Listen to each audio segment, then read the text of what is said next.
evening and welcome to Nox Mente. Tonight's guest is JJ of Reine de Blanc. JJ is a Manhattan metalsmith and artist born and raised in the Delaware Water Gap area of northwest New Jersey. She studied photography, painting, and metalsmithing at Savannah College of Art and Design, SCAD, right, and Montclair State University. Her work is heavily influenced by her upbringing in the rural surroundings and nature, by her close family members working in the fields of science and space technology. She's been a clairvoyant, psychic, empath, and experiencer of all things strange for her entire life, with dreams being an integral part of all that she does. JJ, welcome to the show. Welcome, JJ. Hey guys, how are you? Excellent. This is exciting, very exciting. I don't even know. We haven't had so much ramp up for a show ever. It's so great. By guest. Yeah, but I guess it's been awesome to watch that process. But I personally know that you have unbelievable experiences because we talked about them behind the scenes. And this whole synchro for me right now with you having gone to school in Savannah is crazy. That's where my momo died. I have family there and stuff.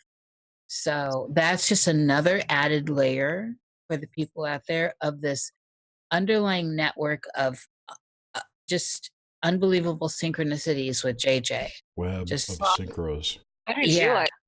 Wow, wow. This is the time, like we've talked about this with BB, who we do need to get on the show, this is the time. This is the time. I Nash think robots people are out. coming together. I don't know what. Okay, yeah, I don't know what's going on, but I'm noticing that people are coming together that feel like kin, like old, like we've known each other, and there's a bunch of us that are, Jerry and I and Suzanne, like this whole group of people that seems to be I'm swirling with, and you're certainly one of them, JJ, where it's like we know each other. And so, Yeah, and pretty. more so than ever, like, through life, there's you encounter them, but right now it's like a group. Yeah, and it group feels therapy like- group?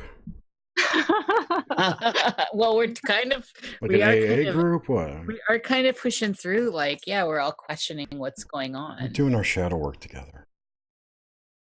Well, it feels like the more we talk to each other, and we're just talking about whatever. Even just now, when you're talking, you mentioned me going to Savannah, and then all the connections you have to that. Like I had no idea about your mamo, and I'm like, whoa, that's pretty unusual because yeah. So I'm Yeah, just sitting. there are a lot of art schools. There are a lot of art schools, so it's not like, Savannah's is a great one, don't get me wrong, and Savannah's fantastic, but it's just people don't know how many synchronicities you and I already have, so it's just another that is in this creating this really tight web, and it's bound with other people, so it's there's something is amping, something magical is afoot. I love it. It's pretty awesome.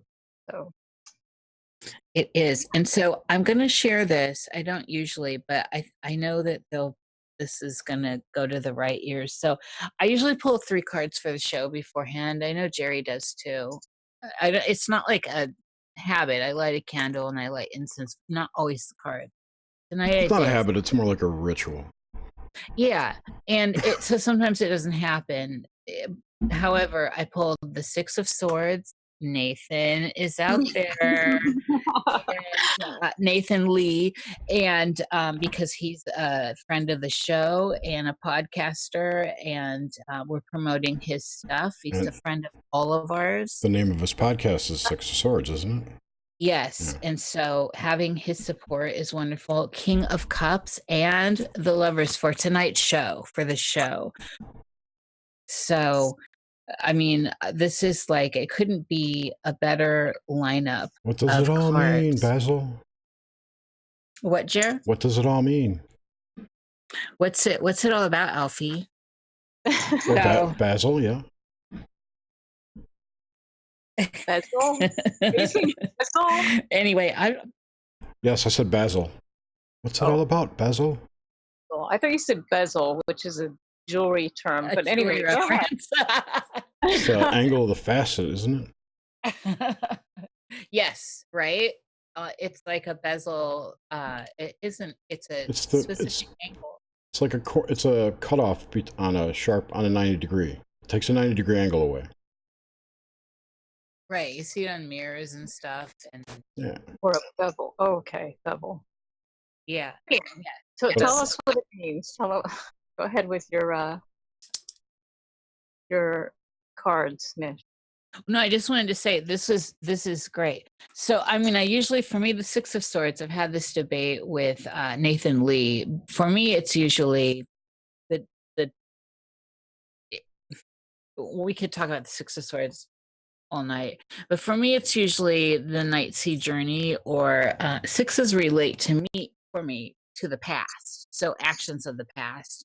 And I know that everything kind of leads up to now, and we you could look at everything as somehow relating to now from the past. But in specific, six for me is a cycle of the past that comes around. And so the Six of Swords is usually one of those cards that hinges on darkness and possible light, because you're moving out of the darkness, right? But it's you're being led out. I think of it as the family. That's my new baby.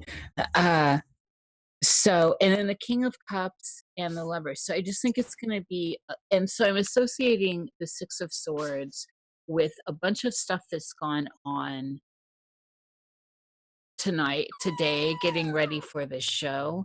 And then also, I cannot separate the Six of Swords now from Nathan Lee because of his podcast. Right. So and of course, I know he's out there in the chat. I'm not. And then, which I would also like to say, the last episode with Alan Greenfield was awesome. Yeah. Yes. Oh man, so good. Yeah, and just the lovers, the action aspect of this, the how we choose to do this. It's an act of love and all that. And then the King of Cups is just a great loving.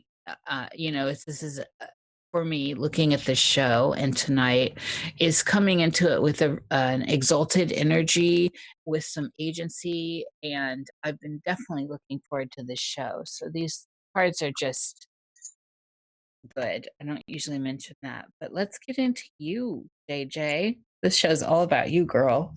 Okay. Gotta rein me in, because sometimes I go on tangents, so, but yes, okay. Well, let's just go right to the core, which is where you come from in this world. So the things that really inspired you as a child that stick out, all that stuff, the stuff that pops out, your earliest memories, your relationship with nature. You know how this goes. Yes. I'm gonna try to not get a little nervous. So, earliest memories. Wow. Well, my earliest memories really are my dreams, basically. That was a huge part of my childhood, because my dreams were basically just as real to me as my waking life for most of my childhood, from really early on, as far back as I can remember. And a lot of nightmares. Like, I can remember specific ones that were kind of, what do you call it? Sort of repeating nightmares. I had one. Recurring. Can you hear me okay? You're fine. Like, I had one that I called the fabric monster, that I had repeatedly, which was this weird, and it was in black and white, actually, and I always dreamed in color, for the most part, like 98% of the time. So it always stood out to me, and it was this monster, basically, that was made out of fabric and thread and yarn, that would come and try to like attack me and the kids. That I was in sort of a daycare, like a neighborhood daycare, for many years, and this dream would just repeat on me with this weird fabric monster creature that would come in and terrorize me and the kids and would kill everybody around me. And, it would be like I was the last person standing. And then I would wake up before it killed me. So that was like one of them when I was really young, like probably, I don't know, I must have been like 4 or something, maybe. Um, That's incredible. it's That pretty is weird. I don't know what it means. incredible. I like how I don't like. I mean, I'm sorry for little you that went through that, but I like hearing this kind of detail. I don't get this often with the nightmares early on. So before we get into more of that, did you have a relationship with nature at all? Were you a city kid? Oh yeah, no, I grew up. It was almost rural. It was very close to farmland. It was out near the Delaware Water Gap in New Jersey, on the border of Pennsylvania, like northwest New Jersey. Oh, Um, beautiful.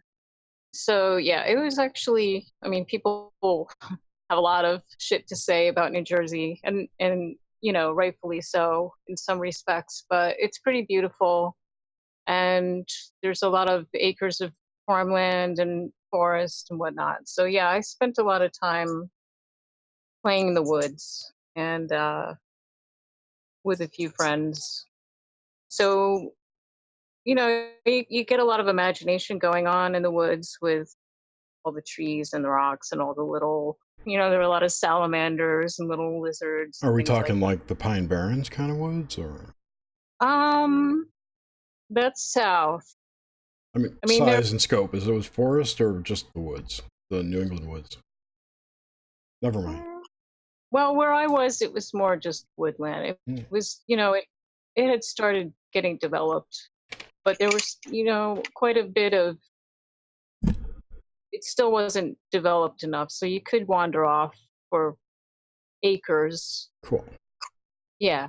And Sounds wonderful. And I yeah. personally love Jersey, so whatever people say. Okay, good. I used to work at Piscataway. Did you, Jerry? Yeah. Piscataway? Yeah, for MCI. Remember them? Yeah. Yeah. Yeah, totally. That's funny. You're also not going to believe that I pulled 3 cards tonight. Oh, we didn't get to yours. It's okay. Well, I would like to hear them. Yeah, let's. We can come back around. I pulled the, what is this, 14 of Trump. Whatever the hell it is. Oh, it's the art card. It's the art card in the thought deck. Sorry. Yeah. So the art deck, the lovers, Oh, again. and the 6 of swords. Oh my God. It was This actually is what I'm talking about. the first card off the top of the deck was the 6 of swords. Holy moly. This is what is so beautiful about all of it. Yes. That's remarkable. Mhm. Well, there you have it. Oh man. Just means we're like a boy band now. We're in sync. Oh, that's great. That's another shout out to Nathan Lee. I know he's out there. Okay, so this is right. Were you a fort making kid? Did you in your Yeah, forts? totally.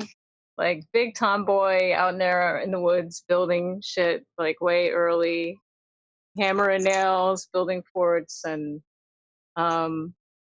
stealing my dad's tools and stabbing myself with scissors by accident. That was a fun. Oh my God! I had serious forts. Wow, it's like carpentry.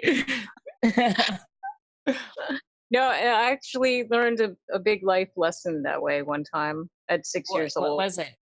To not mess around with scissors, like hold on to scissors while you're, walk around with them pointing in a certain way, whatever. I'm not going to go into a big tangent, but I do that. So I was hanging, this wasn't a fort thing, but I was like hanging off of a tree branch with my best friend at the time. And her mother was crazy. She was just a real raging bitch. And we're hanging in the front yard on a tree branch. And of course it breaks, but not all the way. And like I come up with this idea because I knew that we were going to get killed. Like she was just going to kill us. So I was like, well, maybe, I was like, well, it's gray. Do you have any duct tape? Like maybe we can tape it back on or something. So anyway, I get this idea to like try to tape it back on and it's not working. And I've got the scissors. I'm like, well, we should just pull it off. She won't see. Let's just pull it off. So like we're hanging, we're pulling. And of course, I'm still holding the scissors for whatever dumb reason. And the jerking motion, when we finally get it to pull off, I stab myself in the Oh wrist man. Oh, near a main artery oh with my a pair of God. scissors. But I just missed. So anyway, whatever. It's a long tangent, but yes, I was the kid, the little girl, like building stuff in the woods and doing crazy stuff. See, I love to hear that, and I've pictured you this way, so it's hard. But it's weird because I also picture you because I think you're in Manhattan now, right? Yeah. So I also picture you just in the city jungle, and so it's good to get this background that you actually did have a relationship with nature and with building and shelter, creating shelters. I think there's something about kids that create shelters like that. It's less and less, that they're not, kids aren't really allowed to roam the woods now. I know. Like, Well, and I feel like, well, even where I grew up, it's changed vastly. Like it's completely, they've heavily developed the area that I grew up in, and it's I don't know, it's just not the same. yeah, I feel sad. And because it seems to me like a lot of, Uh-oh. especially coming up through the 70s and 80s, can you hear me? Can't now. Yeah, Okay, yeah. good. Yeah, coming at least, 80s and earlier definitely had access a lot. And this is not, of course, for inner city kids, but we had more access to natural lands where we could play.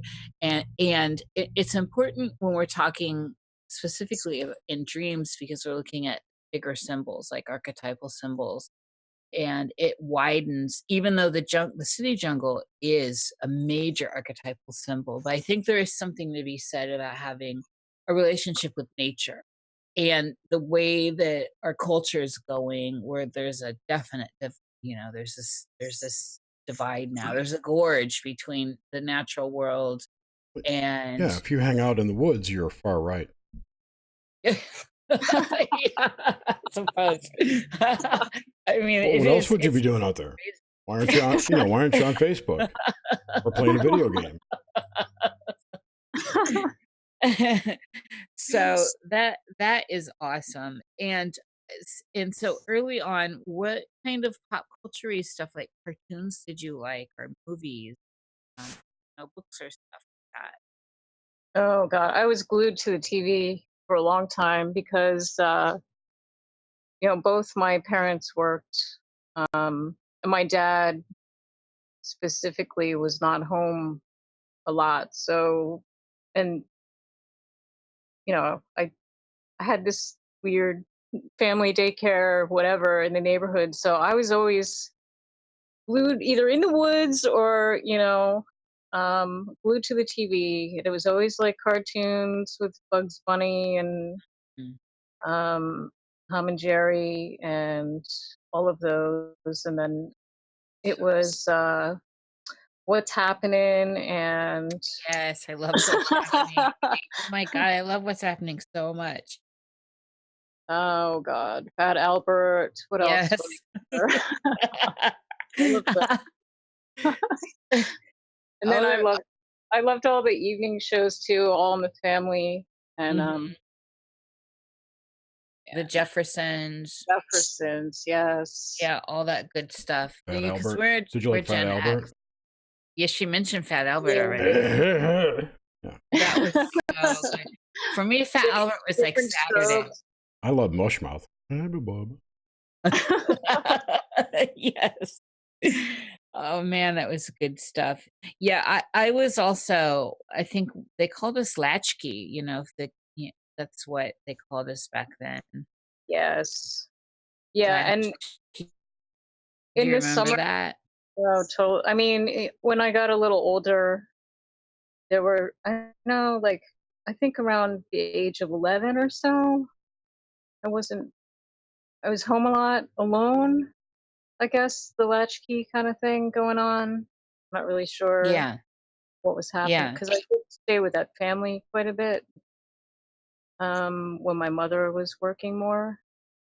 Because for a while, I don't know. It's all kind of vague and fuzzy. I know there was a weird situation where this other family sort of was raising me while my parents were working and doing whatever they were doing. So it was kind of an odd situation. But I did have a period of time, at least in the summers, where I was kind of a latchkey kid, like you're saying, and yeah, and then I was also watching a lot of TV or like just out in the neighborhood and in the woods with my handful of friends that I had.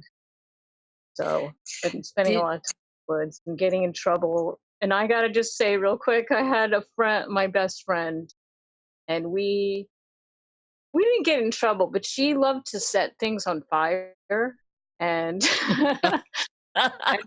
and just she tried to just smoke anything that could be possibly smoked, uh-huh. just like leaves and tea and all kinds of things. And then it was just, trouble going out in the woods and like accidentally setting dry summer brush on fire and trying to get it Yes. out. Yes. So, that kind of thing going on at like 11 and 12 years old. Yes. I had a weird friend. Well, not a weird friend. My friend Stanley Love out there I think he's in Brooklands.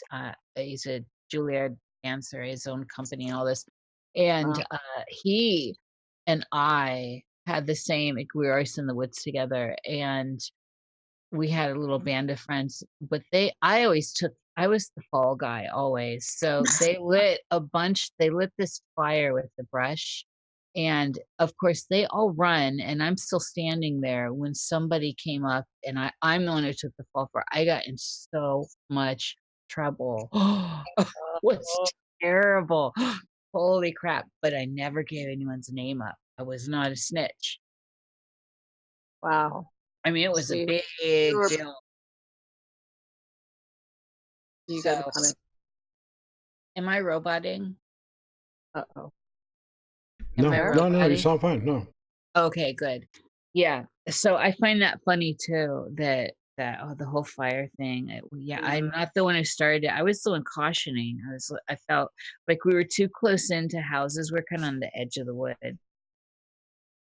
That's how we were too, for sure. Also, in this period, what was your relationship with, so I just feel like you were always a creative person, especially if you're building forts. Do you feel that when you look back at young you, do you feel like you could say that you were creative then?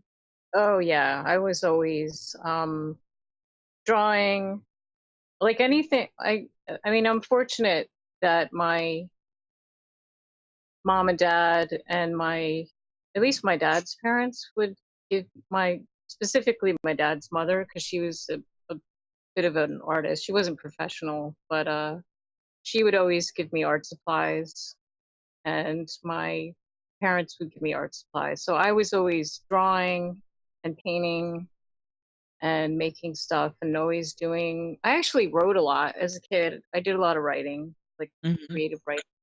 Um, so I was always trying to make stuff or do writing or do, when you had those projects for class, like build the build Stonehenge out of whatever. I was, Yes.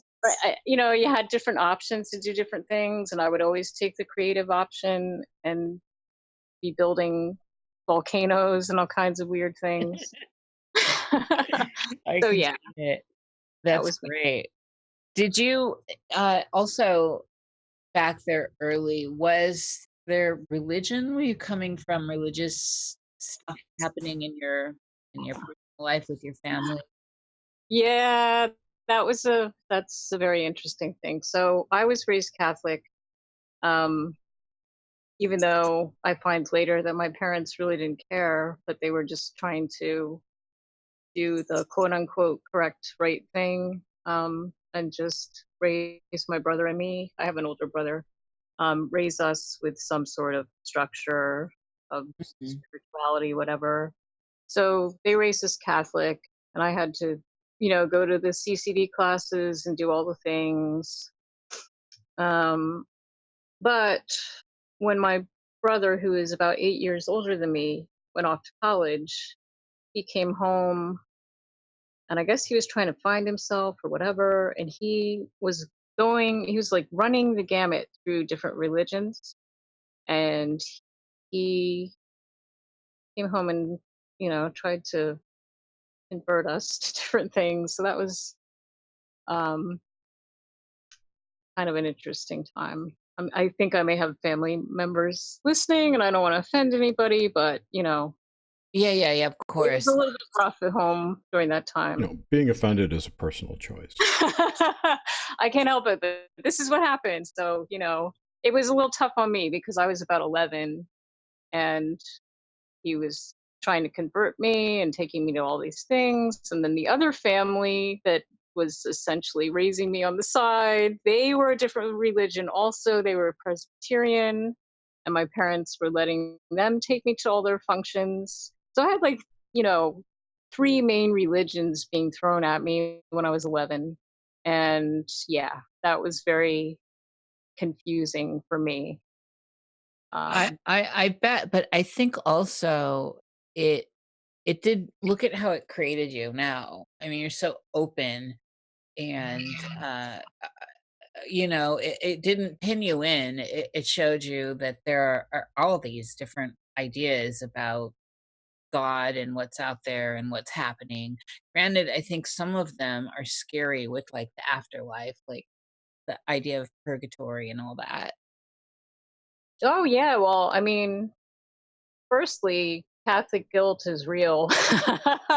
That was like a big thing for me when I was younger. I was always just tormented with guilt over like really just trivial things, and saying I was sorry over everything, and you know, and then just to have those other things going on. But yeah, it definitely, you know, all these things make you who you are. So, Yes. Absolutely. That's like that's something you can I mean, it's easier and it's easier at a certain point to look back and say, at least for me, I'm super grateful for all the hardships I went in and through as a young person. So I mean, of course there were years you have to work through it, but at this point, I'm very, very grateful for it all because it was fire and I was forged through it and of it and got a really great perspective and now just so detached from it that it's stories somewhere, in the ether. oh, same here. I'm grateful for I've been through. I mean, we've shared a lot of things. I've been through a lot too, and I'm really grateful for all of it. Really. I mean, it's transformed me in such a good way, all of it, even the really dark stuff. So, I'm fine with it. Yeah, this dark stuff, if we can transmute it, is the most important, in my opinion. It's the alchemical stuff, and we can actually move that energy through and turn it into something amazing. Hopefully, as far as gleaming something. I hate to say this, but deeply spiritual from hardship. We win. You know, you Yeah. win. You win at that point because what doesn't kill you makes you stronger. It's a cliche, but it's true. So young JJ, uh, JJ, tell us about yourself. So, yeah. I am very interested in all this dark dream imagery you have as a young person. I love that you were a dreamer so young and came with memories of some of these. So this cloth monster that kills all your friends, and and you're like, you said you're four-ish there, and it was the cloth monster was reoccurring. Yes, it was. And I also had some kind of carousel in the woods, reoccurring nightmare, which unfortunately I can't really remember the details of that one anymore, but I know that was a reoccurring one. And then, I made some notes here just to help me because I get brain fog. But I also I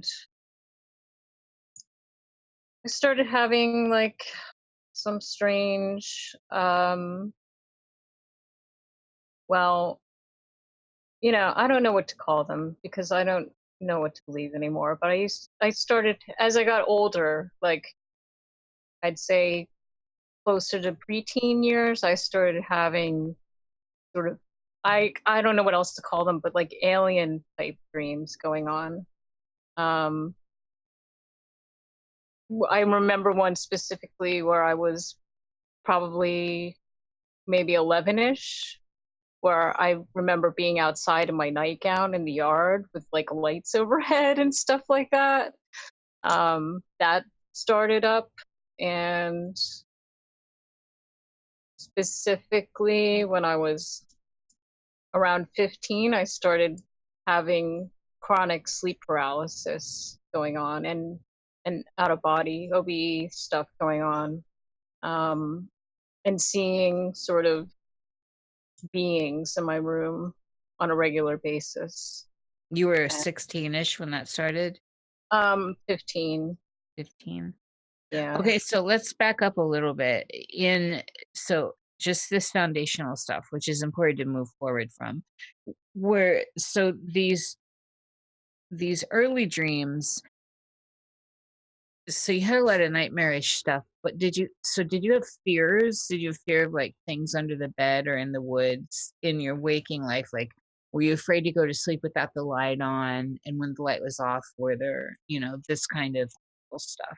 Yeah, I did start having that. I'm not really sure when it started. I remember there was an incident when I was younger before the sleep paralysis stuff started and before the nightgown thing.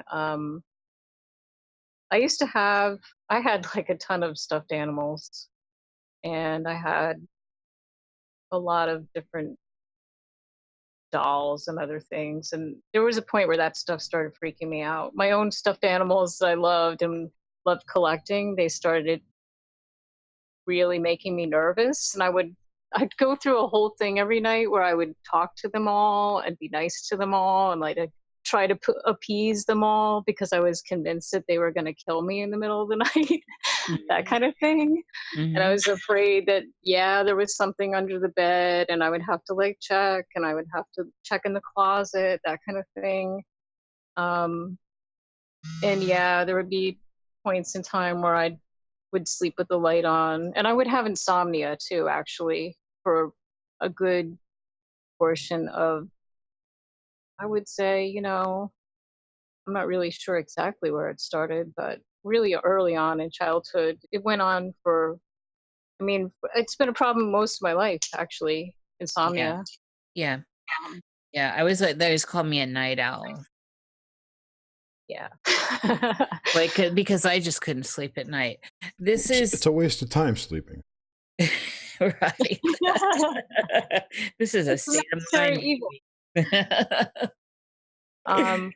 But to answer that, there was an incident where something happened, and I still to this day don't know what happened, where I needed the lights to be on and I couldn't get them to come on. And I remember I had this sort of glow in the dark Frankenstein head at one point, and I just remember seeing that. And I don't think it had anything to do with the Frankenstein head, but I just remember looking at that and something going on in the room and me trying to get the lights on and they wouldn't come on. And it was like a kind of a pivotal point, and that was somewhere in the childhood before the preteen years, and everything seemed to change at that point. And Um, Did you like horror stuff or sci-fi stuff early on too? So like Star Trek and any of that stuff that was on old movies with the horror stuff. some of it, yeah. I mean, my dad was a fan of Star Trek and used to Twilight watch, Zone, yeah, Twilight Zone and what's the Night other? Gallery, I don't know. The other, the Pro- one that's like Twilight Zone. outer Night Gallery, outer limits. Outer Limits, thank you, Outer Gary. Limits. The Okay. Night Gallery, I don't remember, but the Outer Limits and the we used to watch Doctor Who all the time, things like that. Yeah, A child of the 80s. yeah. Well, 1973. So we're working with all this, and then you move into the preteen period, and this is where all this what I call juicy stuff starts happening. Right. Well, I mean, it's all so far. Everything with you is juicy, juicy JJ. Uh,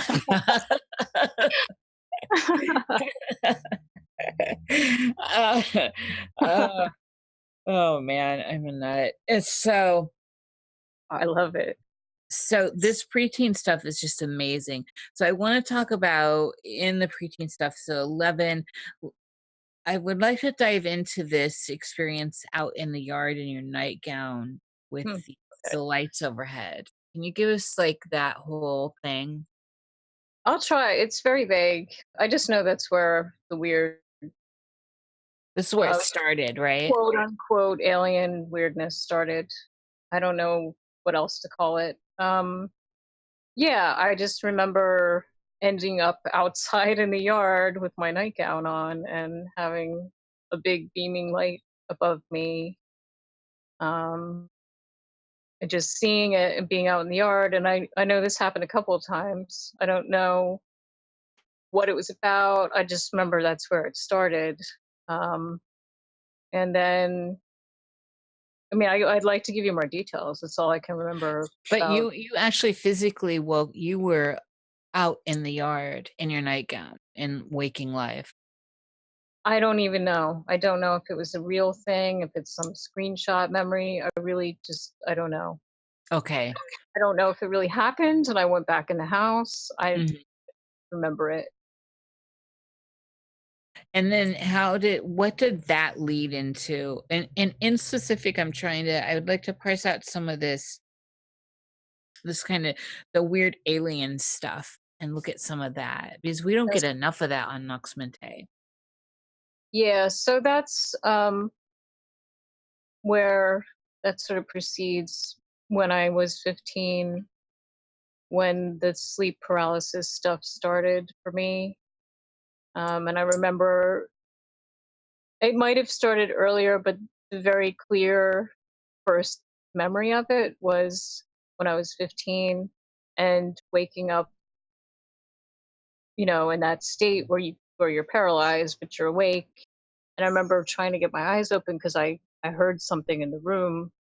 And my bed faced a sliding door closet, and I remember hearing something and waking up and trying to get my eyes open. And when I could sort of get them open, I saw three beings standing at the end of the bed. And I was like, holy crap, what is that? So You should just say, hey, it's Mo, Larry, and Curly. What did uh, they look like? they were different heights. They weren't very tall. They seemed short, but they were different heights. And they kind of looked like your stereotypical rays or whatever that people describe. Um, but I remember struggling, I was trying to move, trying to turn. And then I remember just kind of floating up off the bed and trying to get my eyes open and trying to see what the hell was going on and trying to look around. And then I remember suddenly, then it was more like an OBE experience where I had like some sort of cord attaching my body to the me floating above me. And then suddenly being pulled out of my body and then being pulled up above, way up out of the house and everything, and then being shown the earth and being told about the earth. And What then, what were you told?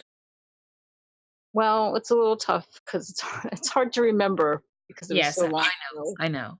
And I Right. didn't keep dream journals at the time or anything like that. But I was being told about the earth and being shown like a sister earth, like another planet, like a twin planet of the earth, Mhm. and shown that it was destroyed, like it had, I think, crashed into the earth or something like that.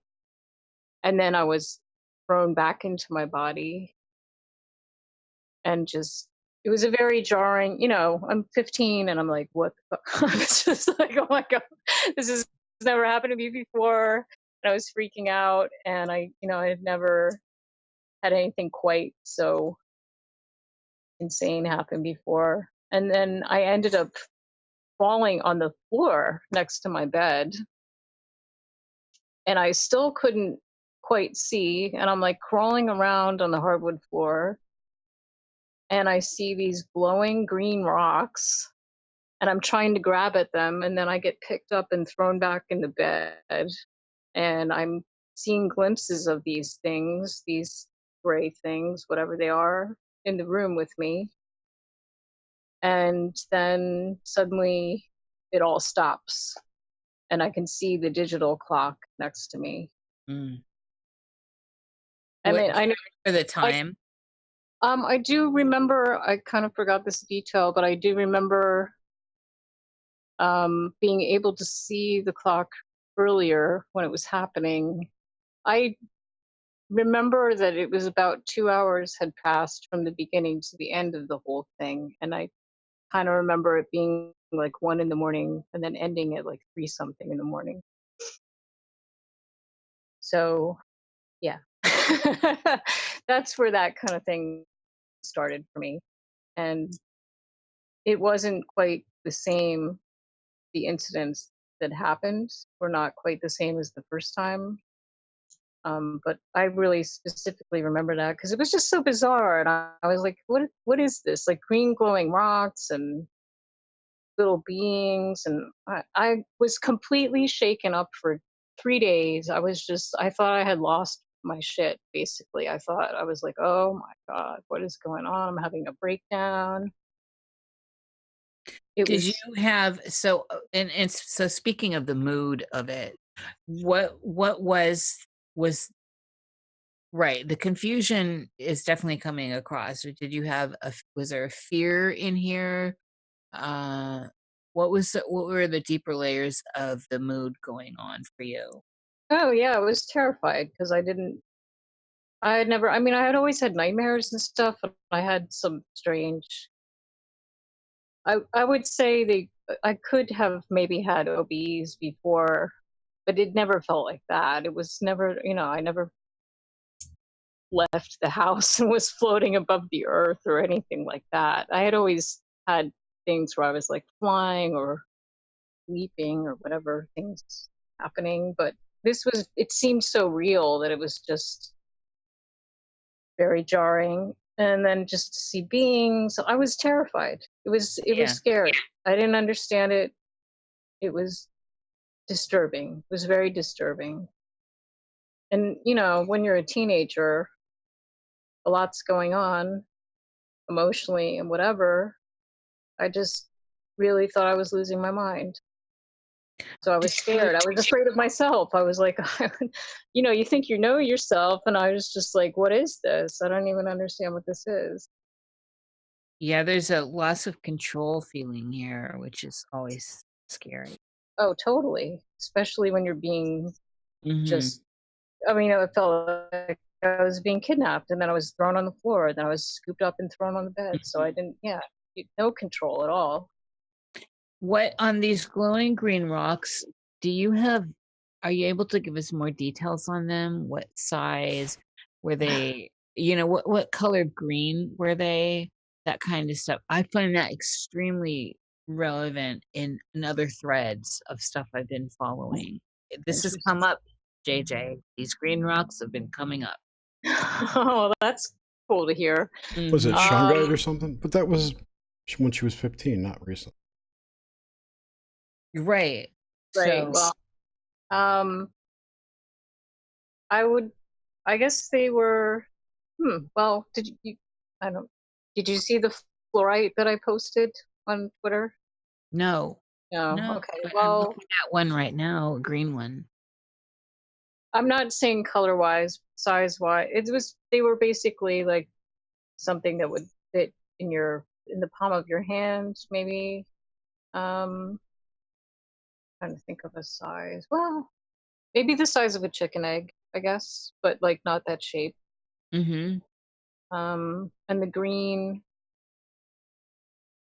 well, maybe the color of could be a fluorite. I don't know. Yeah. That's it. I mean, that's exactly what I'm looking at right now. And that's kind of the color I was picturing. So, or even like a moldavite green where yeah, it's more like a moldavite actually, and that's what hopefully people know what that is. But Green yeah, rock. It's a green rock, right? it's green, but it's transparency is there definitely involved. transparent. And three, so that's very, very intriguing. And I really love hearing that that goes back into this time frame because the recent stories of seeing green rocks are more modern, and this is adding depth to that. I too had a green rock experience. Okay. So the green glowing rocks are a thing. They really are, but you do not hear much about them. And so I try not to seed the collective too much. It's one of those things I just don't want to front load people with, but it's extremely significant and it adds, like I said, a whole new dimension to this.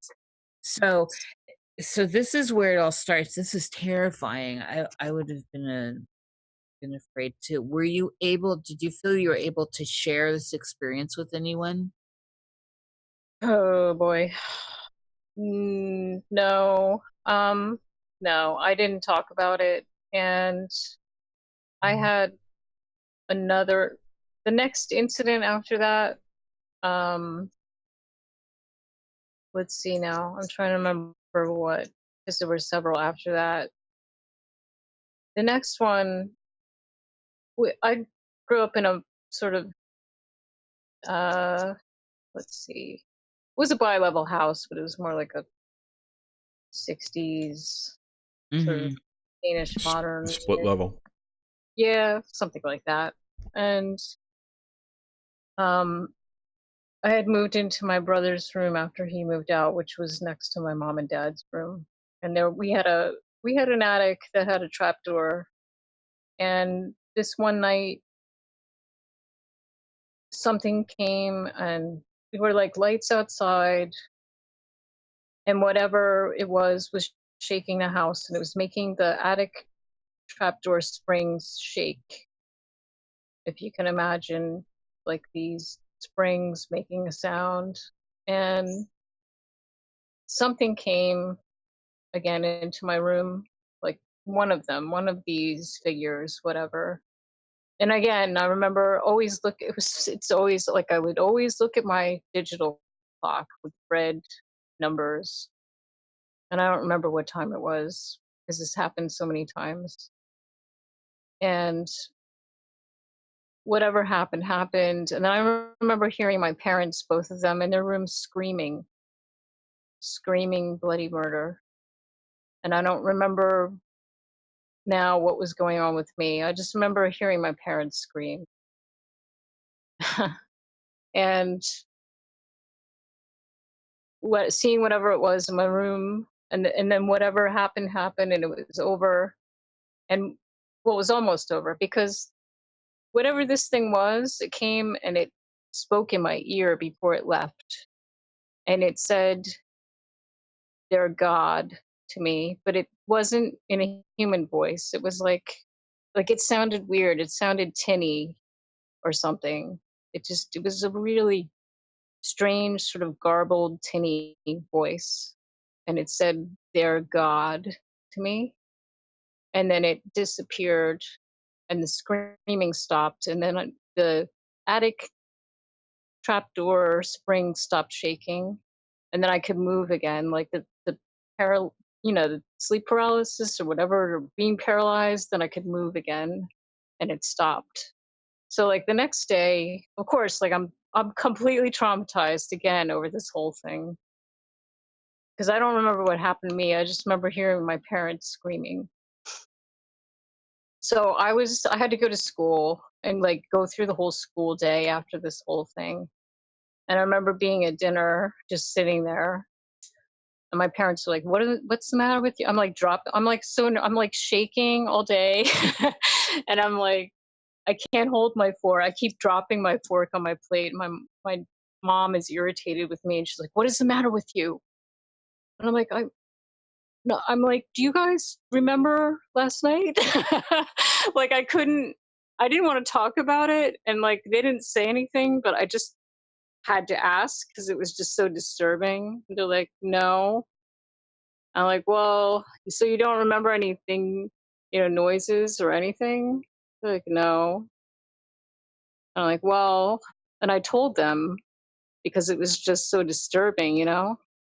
And of course they were like, "No, you must have just had a really bad nightmare again." Because they knew, like, my whole life that I had always had these really vivid dreams and nightmares. And so, yeah, I never said anything again, basically. I never brought it up. I never talked about it, to get back to your point about talking to people about it. Wow. I it's like I want to hypnotize the whole family and get to the core of this. This is amazing. So kind of stepping back here for a second, did you ever were you ever able to share any of this with your brother? So if you just parse out the parent, you separate out the parents on a sibling level, did you get to interact with him about this kind of stuff at all? No. Um, just because of the age difference, and he had moved away to South Carolina, so um, How much older is he? he's 8 years older, Oh, and yeah, that's significant. he, like I said, he had gotten pretty religious, and Yeah, I yeah. just, Well, I that's a just big didn't feel like he would be open to it, so I didn't discuss it. yeah. Well, plus it's a wide gap in age that, like my brother and I were 3 years apart. So there was you're more like in it together. There's a point when, if they're a lot older, they just are, and they're in high school and you're still like so. And have you over the years been able to communicate with your parents about any of this? Have they ever had any high strangeness they've been able Mm. to recall? Um, I have talked to my father is really into astronomy.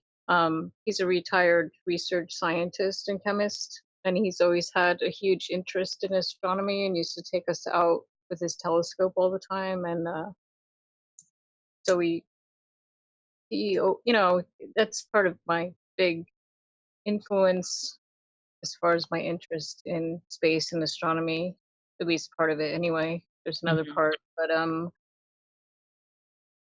so I've had discussions with him that kind of shocked me. I didn't share these things with him, but in the last few years, uh, my parents they live out in Arizona now, and they go to Utah in the summer because it gets too hot. And we were just talking, and I was showing him some clip of something related to UFOs or whatever, and he suddenly just gave me his opinion on alien life. And I was just sort of blown away because I was just like, "What?" Because he basically told me that he felt like Earth was seeded by aliens, like colonized, and that we are some kind of like hybrid or something. And coming from my father, who's like really practical and scientific and just completely grounded and practical, I was just kind of shocked. I didn't think that he would take that viewpoint at all. But I haven't really gone into any of this with him. Because it's a crazy one, or just 'cause it's out there? I don't know, just because I feel like, I mean, I've been able to discuss some, I have talked about like some of the visions and stuff that I have, um, and a lot of the dreams that I have with my father, but I've always felt like I don't know. Anytime I've tried to talk, there were a couple times when I was younger that I tried to discuss these things. I just felt like I was being looked at like I was crazy, so I Yeah, just shut. yeah, I get it. Basically, I didn't get into it too much. That's why I talk to my parents about stuff. Same thing. And my mother, I mean, early on when I was, I think 16 or something like that, I was having trouble with depression, and she was just like, "Well, get over it." She just so I just never discussed anything with her again. So that was, yeah. Well, it's great that your father finally came out though and said that that's a big deal. And and that's a lot for some people feel uh a bit restrictive talking about this stuff. And especially their generation, the boomers are less open. They were less open to all this outside of like, pop culture. So sci-fi movies and stuff like that. And him being a scientist, which I find extremely relevant here. Yeah. Do you have military in your close in family at all? I did. This is the more interesting part. My mother's uncle, um, who I basically viewed as a third grandfather, my great uncle. He was in the Air Force, and he actually worked on the Hubble telescope and the space shuttle and the X-16 and the lunar landing module. Yeah, so there's that, and his son, my cousin Tom, also was in the Air Force, and he worked on the space station and space shuttle, and just found out he did stuff for SpaceX too, also. Yeah, that stuff's significant, especially with the level of experiences you've had. So when you were young, so back when you were a teenager, and when you had these first couple of experiences, did you just categorize these as your conscious mind as these were just nightmares, or how did you feed this information to your conscious mind about these experiences? Well, when I was younger, I mean, when I was really young, I just felt like it. Any of my dreams felt like real life. Like I had a really hard time discerning dream life versus waking life because it just all seemed very real to me in a sense. But as I got older, like into the preteen teen years, and the sleep paralysis and the OBE stuff started happening, then I was very confused, and then I felt like it just had turned to a whole different level, and I uh kind of trying to answer the question. um Well, this is actually a good point to wind back a bit, and let's get an idea of how you experience the dreamscape. So you mentioned earlier that you actually had some black and white dreams when you were very young, Mm. uh, which is great. And so, what how do you experience the dreamscape in general? And so we're looking at a wide scope of your life here. And has it changed over the years? It has quite a bit. Um, so, like I said, it seemed just naturally all it just seemed to all bleed together as far as dream versus reality in a way. But then, when you're a kid, you sort of lose that as you're getting older, and everybody's like, no, no, that's not real. This is reality, blah, blah, blah. You sort of start to block things out and start to just believe what you're told. So I started just drawing a clear line between what's dream world and real world and whatever. But then as I got to the teen years and the sleep paralysis and all the really, I had like some really dark, disturbing imagery starting to happen along with the sleep paralysis, and like just really vivid nightmares with disturbing stuff that I don't even know where it came from. Um, so yeah, it changed. Hello? Yeah, we're here. You Okay. sound good. You're clear. It looked like it dropped. I'm sorry. So it definitely changed. Um, in that sense, things got very dark. They got very disturbing as I got older, and I don't know where it was coming from. It seemed like I was experiencing other people's dreams. It seemed like I was watching movies of other people's. Well, that's that. Okay, I'll say that. It seemed like to switch from my life and my experience to other people's and other everything. It seemed to be not even my own um, dream life anymore. I mean, some of it was, but it just seemed to be like I was stuck in this whole other realm. I don't know if that makes sense.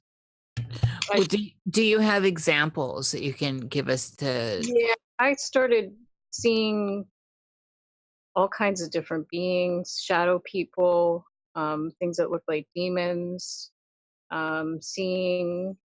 Isn't everything demons though? Yeah, I guess so. But things that wasn't seeing before at all, and I didn't know where they were coming from. Like things that I just was like, I don't even know where I would be getting this from. Not even watching movies or whatever. It was like I was just seeing like animals tortured and people tortured and bloody, disgusting people murdered. Um, and it wasn't all like that, but it was a lot. So yeah, it changed in that sense. And when did it change into this kind of really dark content? How old would you say you were? Oh, right around the 15, 16-year-old mark. Yeah, that's what I was W- thinking. Was it like right Yeah. after puberty? um, I got a couple years, I Okay, yeah, okay. guess. Not really related. No, I don't think so. Not really. Didn't seem to be. In these with this darker content, were did you find yourself with a lack of control in the dreams, or were you able to confront and gain some control, or at least not feel victimized? Mm, not for a long time. No, I felt like I didn't have any control over it for quite a while. Not until I got into my 20s. And even then, it was hard to keep control of things. And so some of this was like third person where you're observing and not participating. Yeah, a lot of it was observation. Okay. And well, do you have like can you give us an example of one? Um, That's hard because there were so many. I'm interested in the shadow people here. Ooh, did you see any hat men? Guys with hats? No. Damn. Yeah, I'm aware of that, but no, I can't say that I've seen anybody with hats. There's some Shadow, sorry. go ahead. No, I Go was ahead. gonna say there's some new cryptid beast shadow thing, whatever, called the flannel man. Oh, flannel man. Like lumberjack hipster shadow man, I guess. Oh my god. Hat man, flannel man, slender man. Right. Mothman. Flannel man. It's a real That thing. I mean, sounds so I'm not Pacific making it Northwest. up. I am serious. I'm Oh gonna have god. to I want more information on that, Jerry. It sounds so hipster There's out here. one or two strange familiar episodes about it. Tim Renner talks about it. I'll find it for you. Okay, cool. I'm trying to think of not specifically. I mean, I can give you. I actually had, and I started having premonition dreams, which those I have specific ones of, and those I were a couple of years. Those were like around my 17th year. I had a lot of those. So, all right. So let's move into the premonitions next. But I would like to just on kind of dwelling on these the Fine. tortured animals, the murders, the shadow people, and all this kind of that stuff.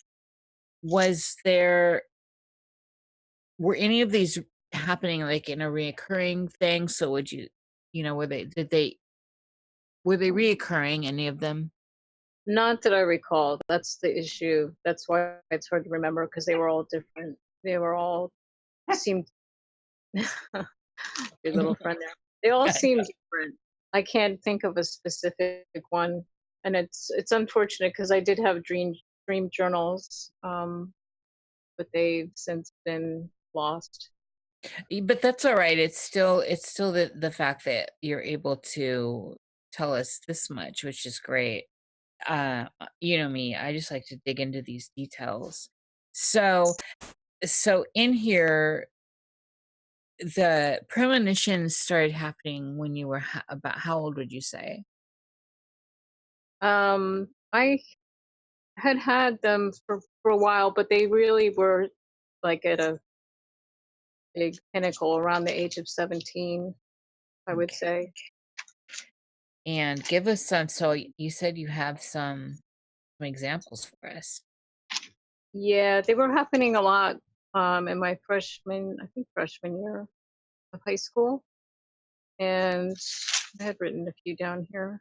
Um, and they were all just like about classmates that I wasn't really close with. And specifically in my art class, which was kind of weird. And there was one about, I wrote it down. There's this one girl, Isabel, that I didn't really know too well, but she was in my art class. She was friends with some of my friends. And I had this one dream about her one night.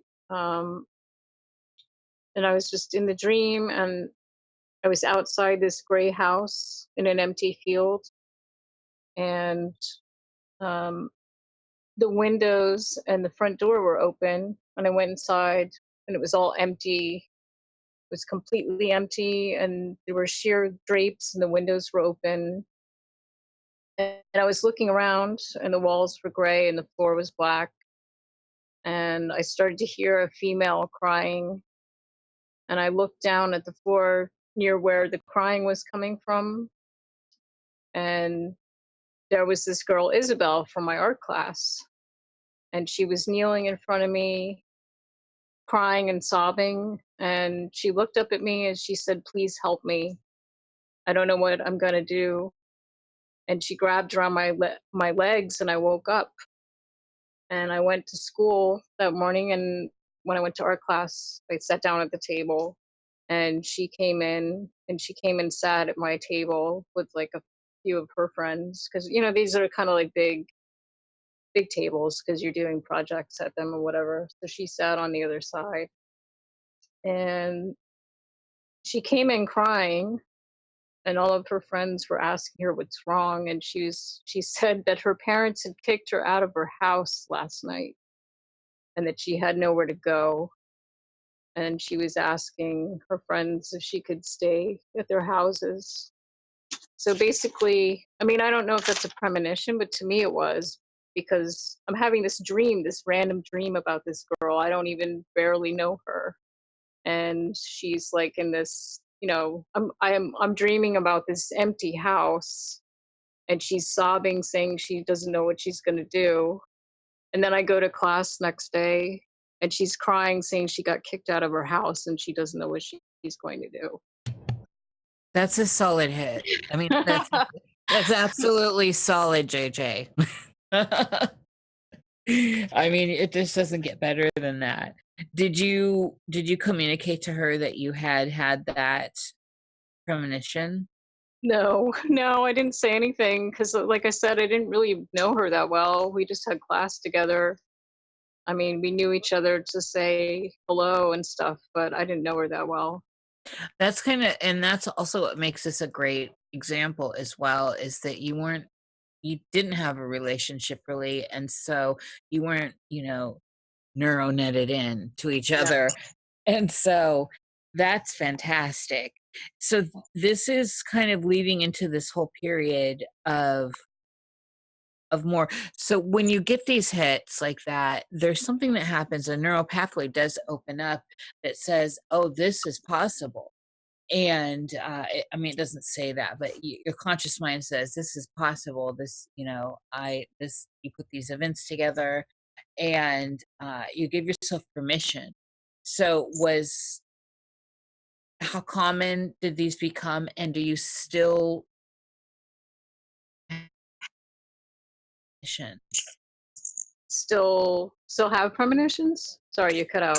Oh man, my thing here. So how common did they become, and are you still having premonitions? Oh yeah, they were pretty common, especially around that time. I had I had a couple, and they were similar, pretty creepy. And I still have them. And I also have waking premonitions and visions of events, like world events or um, earthquakes and volcanoes going off and that kind of thing. Can you give us an example of some recent waking premonitions? I had one about Krakatoa going off, which my friend, we know Astra Lunatic. Yes, love her. Yeah, she's one of my besties. I have been talking to her a lot about, really, it started, well, it's been going on forever, but I had with that one, I think it was about 3 weeks beforehand with that one, that I kept referencing it over and over and sending her pictures of it, and she was like, "What is that?" I don't even. She wasn't even remember. Like, it sounded familiar, but she couldn't remember what it was about. Like, you see like the famous painting of when it blew back in, I think, the 1800s or whatever, and I just kept. I was like fixated on it, like kept talking about it, kept thinking about it, and then it did blow. I mean, whatever people can say, well, yeah, it's bound to happen sometime or whatever, but Yeah, but that. that kind of language is dismissive, and it shuts down the process. So, Well, you she know, believed me. She did, and we kept tracking it, and I kept making notes, and she kept notes about it, and then it did blow. And earthquakes. I have like extensive notes on my phone about South American earthquakes near Ecuador and the equator, back in, when that was. Well, it's been a while. It's May now. when these are waking premonitions or waking visions, as you called them, how do they, so walk us through how one will happen. How did you experience these? Um, they're different at times. Like with those, I kept actually. Well, I'll give you this. I get severe migraines and seizures, And unfortunately, I'm having to take medication now to control those, which is working for me. But I've been trying to get off all pharmaceuticals, and unfortunately, I didn't quite make it with that. So I was having like severe migraines during the time of the Krakatoa thing again. Like it was just unbelievable. I couldn't function. And I was in fact losing hearing in my left ear altogether for days at a time. And I kept saying my head feels like Krakatoa. I kept saying Krakatoa over and over and referencing it to feeling in my head and like dreaming about Krakatoa and like whatever. So sometimes it's something like that where I'm referencing it and it's coming through as like a physical symptom in a lot of ways. In other ways, I'm trying to keep on track here. There's been since the beginning, well, since the end of 2018 and the beginning of 2019, while I'm doing meditation, I do like a sort of prayer slash meditation type ritual, I guess I would call it. I don't really know what to call it. It's just something I do with candles and Palo Santo, whatever. And I've never been really able to meditate in a stereotypical traditional sense. But anyway, so I go into these sort of trances sometimes as I'm doing it. And then I'll start seeing visions, like actual visual something or other. And I'll have visuals of things. Like for a while, I was seeing constellations or battles. Like for a while, I was seeing things with lions and chariots and fire and like arrows and stuff, and couldn't figure out what it's about. Or I'll get like the names of star systems and coordinates of things that I don't even know what they are. And I'd be asking Astro Lunatic, like, hey, I just got this name of something. Do you know what this is? Because I don't know what it is. Can you look it up for me? And then we'll look at it, and then she'll be like, yeah, this is lined up. Like she'll look at the astrology chart, and it's like all lined up coming up in the next few days, and then I know I'm going on a tangent, but things will line up, and then whatever I've gotten information on, like there was some kind of binary star system that they discovered 2 days after I got uh, a vision of. That's some. I wish I could remember the name of what it was, but that kind of thing. Again, that's very significant. It's awesome that you have Astro Lunatic as a partner in crime here Yeah. to help you weed through this material. Because there's so much. It's always like a treasure hunt, right? We work with symbols in the end, and then we have to translate into language. So I'm very intrigued with how long have you been having migraines? Well, that's the interesting thing. I have not had migraines for my entire life until I guess now it's going to be coming up on 3 years. I never had migraines. Yeah, yeah, I know. Or seizures, ever until it'll be starting in August. I guess will be 3 years. Oh my goodness. And so the hearing in your left ear, how's it change? Tell me about like the physical aspect of it. Yeah, that's the interesting thing too. I started having hearing loss, I'd say about 6 years ago, and noticeably to the point where I'd have to sit on someone's left side if I'm in a bar or a restaurant to be able to hear them through background noise and stuff.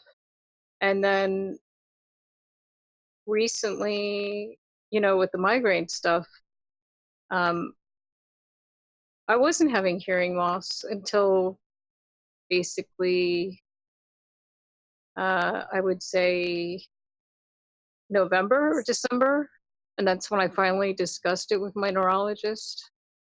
And then I actually had audiogram.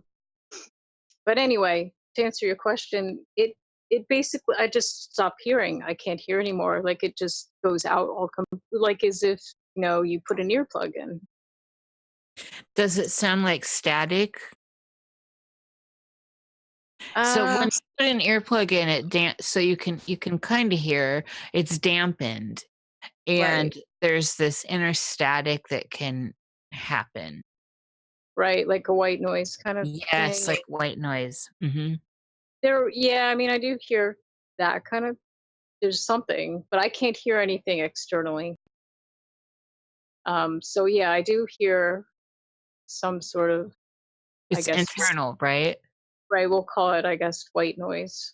But I Yeah. can't, and I get like really bad vertigo. I feel like I'm underwater, basically. Hmm. Yes. What about, so the tinnitus, even though they'll say the white noise is part of tinnitus, what about ringing in your ear? Did this precede the hearing loss? Do you experience, I'm talking about the left ear now too. I'm only talking about the left ear. Right. Uh, did it precede you losing hearing there? And do you still, if you got it, do you still get ringing? I I very rarely get any ringing in that ear. I mostly get it in my right ear, actually, uh, or that high pitched sound. Or I Mm-hmm. actually, I have to say, since this is making me think about it, I get more of a low,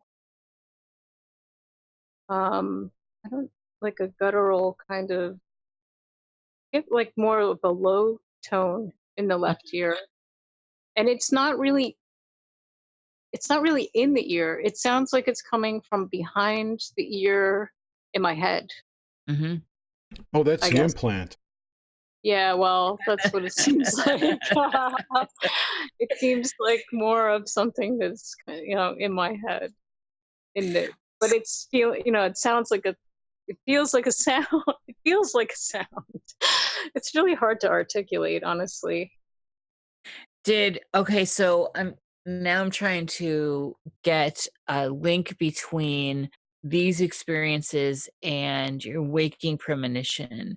And so is there a connection here? Well, there may be. I don't know. You may recall that Esther Lunachick and I had posted something that happened to me when we were together, like a video of something that Yes. yeah. Um, I think that's when I was like, I need to book you. You weren't booked at that point, I don't right? know. Well, we had talked about it, but that was Yes. weird. It seemed like a time slip kind of thing that had happened to me. I don't know if it was a premonition, but it was definitely another thing that happens to me a lot where I don't know what to call it. It feels like a time slip or like something where I'm going interdimensional or I don't know what. And that's been really new. So for people that weren't in the loop of that, just fill in the Yeah. audience. So she and I were hanging out and sitting at the dining room table, and we were just talking everyday stuff. There was no weird conversation, not weirder than usual, just everyday junk, talking about laundry or something like that, mundane. And it started with something had come and touched me out of nowhere, had come and like grabbed my foot. And I thought it was her cat because he loves to come and grab my foot. And I thought it was her cat Louie. And I looked down and he wasn't there. And I was just like, whoa, what was that?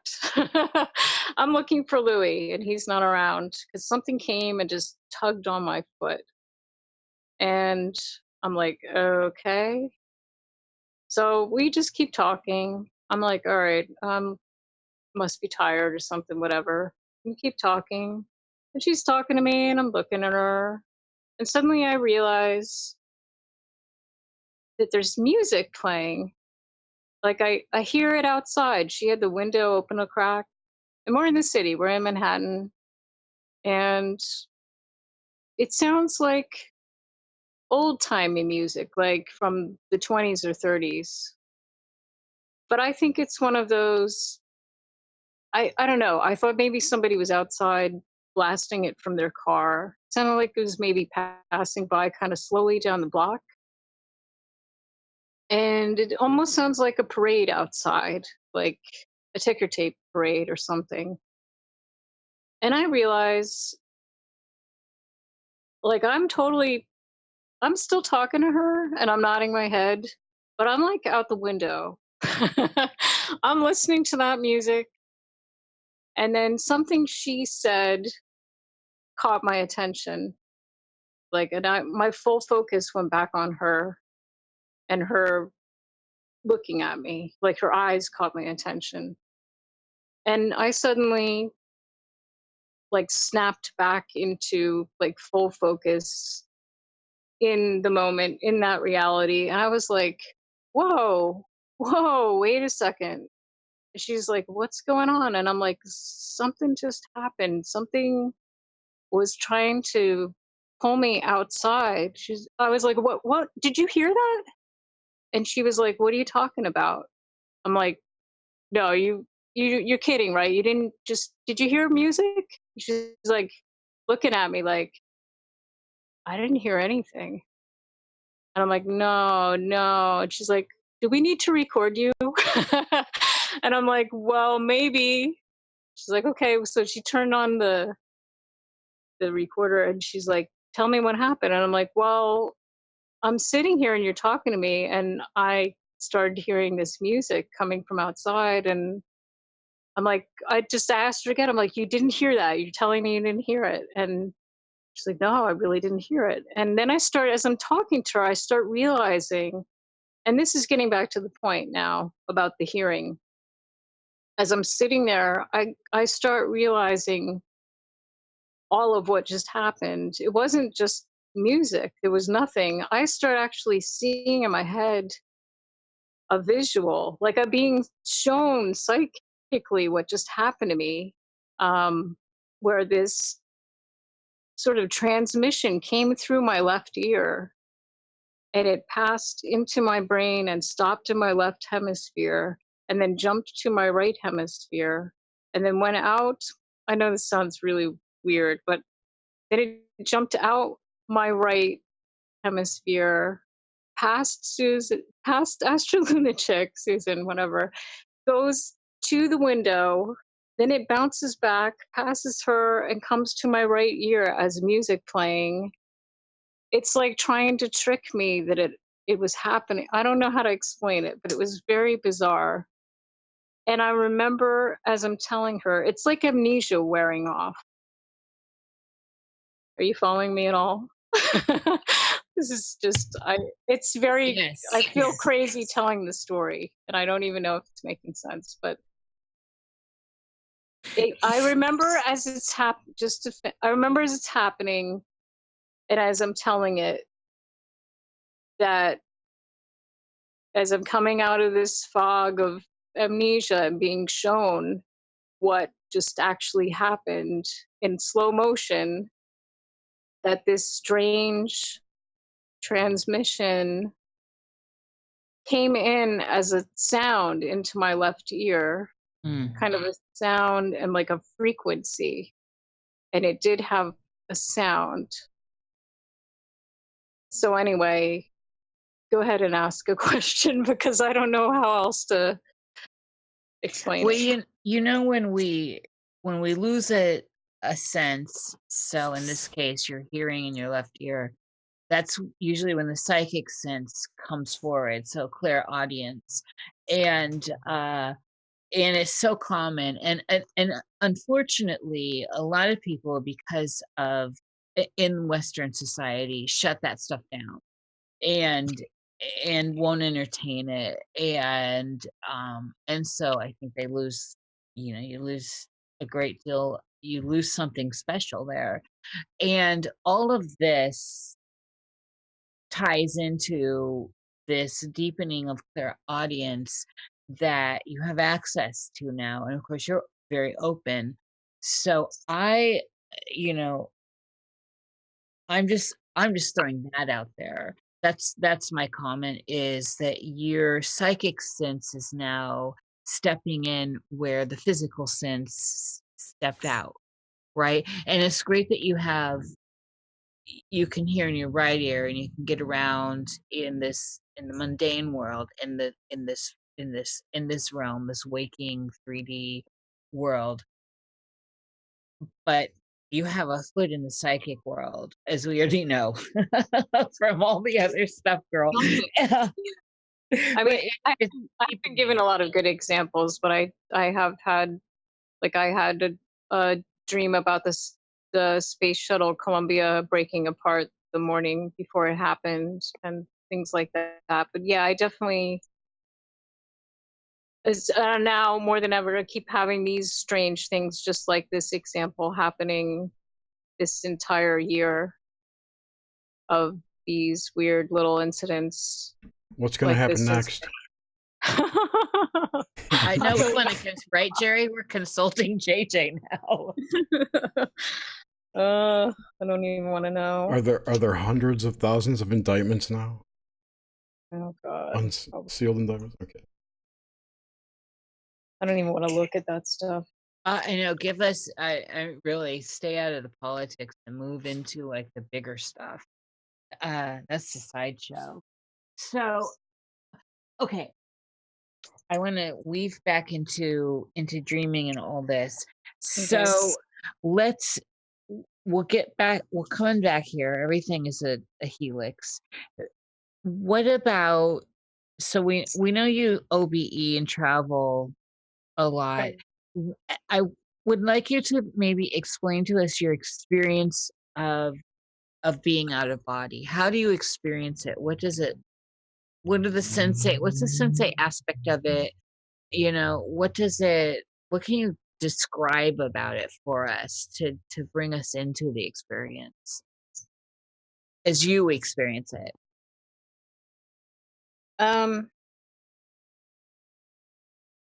Well, I definitely I do seem to fly a lot at high speeds.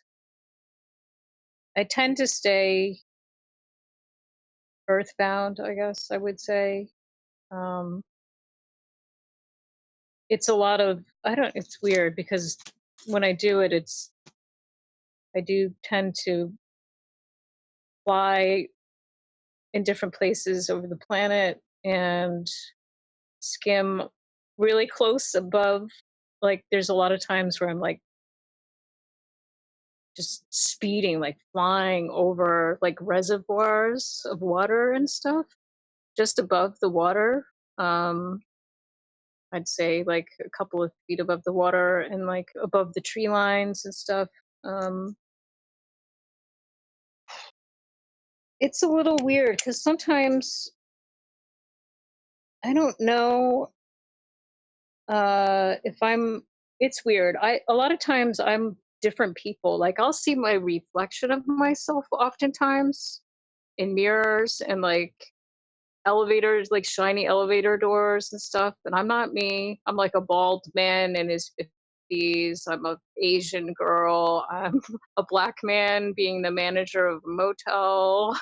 There's like all kinds of, but I don't really know if that's OBE necessarily. But the clear ones are when I'm kind of flying over the surface of the earth and seeing different landscapes and things like that. And a lot of other times it's sort of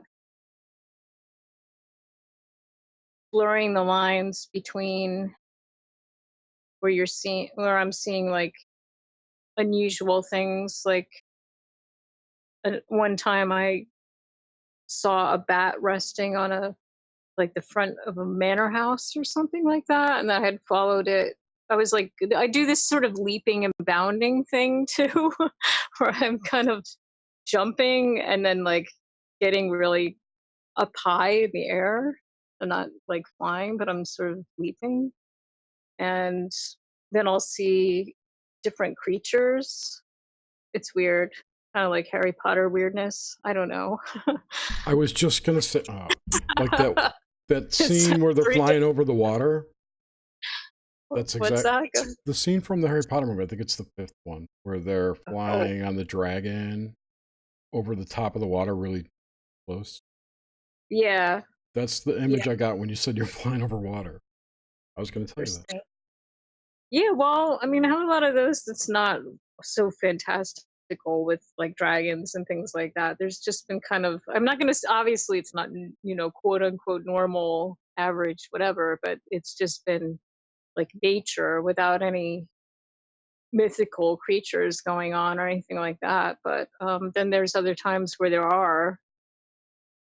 So it kind of varies.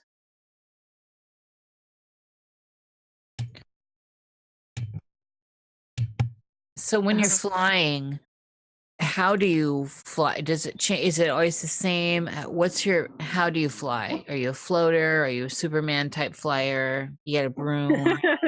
You know. I guess I mean, I don't put my arms out in front of me, but it feels like Superman, I guess, kind of, because it's so fast. Well, you'd be surprised. A lot of people actually fly like that, where they do have their arms out. And I mean, I get lots of that. I could almost feel confident in saying that maybe the most common stance, like flying stance, I hear. Yeah, I mean, I'm sure it makes sense, and maybe I do sometimes, but I don't. It doesn't. I don't feel like.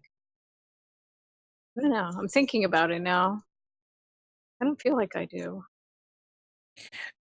So within the dreamscape, what about encountering? So I've encountering others that are not you. So beings, and we know, I mean, obviously you've been giving us this material, but so I'm looking for not the ET stuff. I think I'm looking for maybe other dreamers that are awake in the dreamscape. I just didn't want to say that. I never want to say that. So that you encounter it, where you're clearly not pushing, you're clearly not driving their narrative. They are autonomous. Yeah, well, there's a lot of time. I mean, I know what you mean, but there's a lot of times where I feel like I'm just watching a movie of their experience and of their existence. Like I'm just the observer, or even when I see my reflection, I feel like I don't know, like it's just like I'm in their dream, basically, and then I'm just. What about those that you've known in this physical life that have passed? And this includes animals. Do you experience them in the dreamscape? I have, yeah, and not often. Well, I have to. There is a story I do want to tell, and I know we're probably getting close to time, but yeah, I have actually seen some people I've been really close to that have passed, and they haven't been able to speak to me, which I know is pretty common. But they gesture and they show me things. I haven't seen anybody in a while, but they've shown me things and gestured and like smiled and nodded and like given me information without speaking. I So you're guess. getting telepathic information from them? Yeah, sometimes, or just, it's sort of like a Pictionary in a way that they're giving me information or showing me like they'll gesture towards something to Hmm.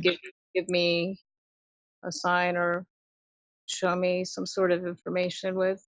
But yeah, telepathically also. This is, I mean, I love that. It's within like the realm or the concept construct of the dream when we're talking symbolically anyway, the telepathic stuff within that particular space I find, always extra juicy. And so because it's like it's almost like a layer of consciousness within a layer of consciousness, a dream within a dream. So I know I just looked at the time. I can't even I believe. know. And there I is one. can't even believe it's this time. How did this happen? So I want to get to a couple more things. What's your idea of waking life versus dreaming life? Like what do you think this idea is of this consciousness that's happening where we're here, in this shared agreement of life?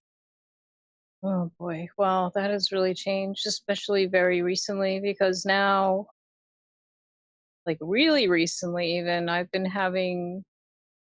always have really uh vivid, crazy dreams in the morning when I've woken up and gone back to sleep. Usually even around say like 6:30 in the morning or so. If I get to fall back to sleep, even within like 20 minutes to half an hour, I'll have these extremely vivid, realistic dreams. And lately, I've decided that I don't think they're dreams anymore, that they seem like they're actually happening on a different timeline, that they're actually just a continuation of this consciousness. So, um, hmm. I, it's a difficult, I don't know, it's maybe not difficult. I just feel like now more than ever, at least for me, that dreams are just an extension of, they're just all part of consciousness. The waking and the dream life are all the same thing, and that we're just having one continuous, just different timelines. I don't know. I don't know how to explain it. I feel like the whole interdimensional, I don't know. I think we're just having different dimensions, and that maybe we're existing at the same time on different planes. I don't know if that makes sense, but fine.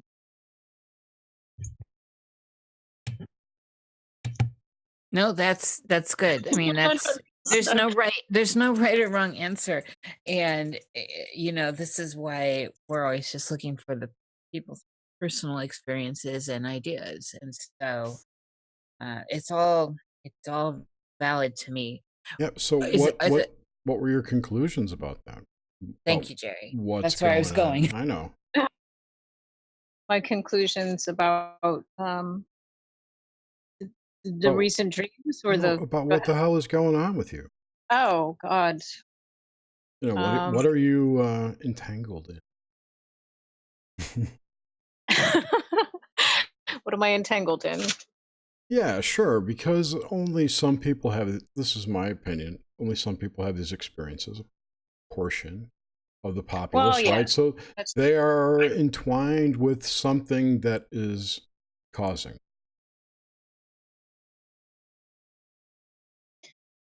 um And I guess the thing that we kind of think that I'm interested in personally is it an external or internal thing? Is it part of the collective or is it another collective?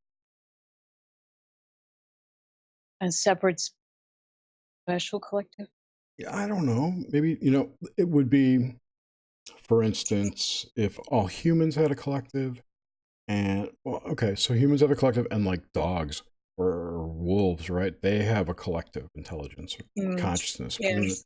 So I assume that these entities have belong to a collective of some sort. And I'm just curious if that's part of the overall universe or is it part of something else? I don't know. Well, It's I don't. curious. That's an interesting. I mean, I think that, if you look at it from that perspective, where there's different levels, like you've got your amoeba, and then you've got a minnow, and then you've got a dog, and then you've got a human. I don't. Maybe there's different levels of collectives. I guess maybe is what you're saying. Yeah. And Right. yeah, and yeah, maybe there is. But I think I'm not saying I'm better than anybody else or special or whatever, but there's something different, and maybe we're all on a different Frequency. evolution or yeah, frequency, and Evolution. Now that's interesting you say that. Do you think that do you feel that you've been like chosen for this, or it's just happenstance? Happen chance. oh god. uh, oh I'm no. just curious. I'm just curious if you've come to accept it as Oh, I accept it yeah, absolutely. yeah. Yeah, I mean, I have to say this. I was never supposed to be born. My mother has a disease and it's hereditary like me, and um she was fortunate enough to be able to have my brother, and she was told she was not going to be able to have another child, and she was Defied. using birth Hmm. yeah, she was using birth control to control the disease. So she basically wasn't supposed to be able to have me, and then also was using birth control to control disease. So there's two factors there that was preventing me from coming into the world. And then 8 years after being told, and having all this go on, I'm coming into the world anyway. And she didn't, you know I we I'm not going to go there. My mom and I had a kind of not so great relationship, and I don't think, you know she she wouldn't have chosen to have me, but my dad wanted me, and I guess she maybe felt since I was coming that she should have me, so I'm here. And then I went through some really terrible things in my adult life that, we don't have time for, and I don't usually talk about with people. And I No, we're almost not, died. no need to. I almost died 3 times. So Cool. I'm still here. And I have all kinds of physical ailments, this, that, and the other, and I've had a rough time of it as an adult, and I'm still here. And I keep going. I keep going. So I feel like, yeah, I'm supposed to be here. And I've got all these other things going on. I've had all this weird sleep paralysis and strange stuff, visions. And so, yeah, I kind of feel, yeah, I accept it. And I've come a long way through all kinds of trauma and PTSD and And you're this, that, and the determined. other. Definitely determined. Yeah, I am. So I do accept whatever this is. And I can't help but notice the correlation, not just you, it's a lot of people, that this correlation between like secret society initiation and what people go through in this, what you went through. You've got all this trauma in your life. You've got weird dreams. You have possible abductions, as far as you know, right? something, yeah. And it's almost like you're being initiated into something, which is really similar to, say, like joining a secret society where you, or even some of the mind control programs that the CIA ran. Certain Right. ones Yeah. were trauma-based mind control, but that's in a way an initiation, in a way. But It is. their purpose was different. But no, Yeah. I noticed that one tonight. No, I do kind of feel that way. I mean, I don't want to I'm careful with my words, but yeah, I do kind of feel like there's something, like I'm in some kind of, I always joke like the secret ninja mutant club or something. There's something. And quickly I have had like many dreams about like experimentation and being taken underground into military complexes, and being on gurneys and all kinds of weird stuff like that. So yeah, I don't know what that's all about, but um Well, if you ever find yourself lucid in those experiences, the advice I would give you is to tell the people around you that Right. you know what they're up to, and you're not having any of it. Oh, I've done that actually. I've pulled IVs out of me and run the hell out of there. I've been yeah. Yeah, at some point they'll kick you out Yeah. and leave you alone. It's pretty much stopped. It's stopped. And the sleep paralysis has stopped too for the most part Cool. in the last like 3 years or so. I've gotten a handle on all that. I've taken control. Awesome. Yeah. I want to get a group of people together, and we talk about this where we're talking about like on some sort of side project that we have, where we talk about this particular stuff that you just brought up, and with these kinds of possible program memories and all that, where we can have some sort of a round table. And it's, of course, there's nothing new with that, and that's out in the world, but with people that have come on Nox Mente, and because there's so much more I want to hatch out if you're willing. Oh And yeah. whenever we get that going, but that was a whole other side vein. I had that written down in my notes for you, JJ, that I'm extremely interested in, uh, personally, but also I think talking about this stuff openly without having to validate. I get that if I understand people needing to validate details and all that. I just don't care about any of that. I'm just interested in people. I feel you're a truthful person, and so, and it doesn't even matter if your experiences are coming to you and you're talking about them. These are coming from a place of personal cauldron, if you will. And so that's the stuff I'm interested in, and I think we need more of that. And so all I'm saying, God, I'm You're dawdling. babbling. I know, I'm totally babbling. Well, this was such an important part of some of the content JJ has that we've talked about privately, that is really extremely fascinating, and for me rings a lot of personal bells. So it's not, again, for me, it's not really out in left field. It's stuff that I'm hearing other people say to Oh me yeah. privately, and Mm. right, Jerry. And Oh so yeah. It's totally it's normal to me now. It's like, oh yeah, you're one of them. and so, right, we've got a cloth going here, and so I want to hatch that stuff out. And so when we will figure something out, but you're in that. I want you in that conversation. Let me put it Oh, that I definitely want to be in it for sure.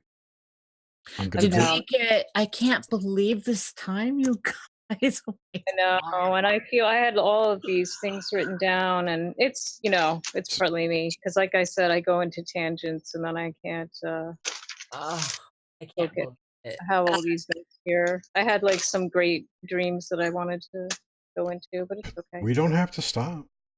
Yeah, and I'm fine right now with the time. So We've only if been on for an hour and 45 minutes. All I right, think well, let's carry on a little bit. So bring us some stuff that you actually brought to bring to the table. Give us some of these dreams. well, I had this one great dream which ends in disappointment because I never actually got to finish the dream, but it is worth talking about. And this happened if everybody is willing to listen real quick to it. No, we got to go now.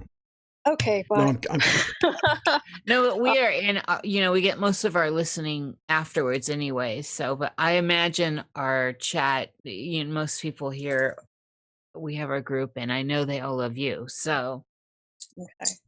Let's carry Well, on.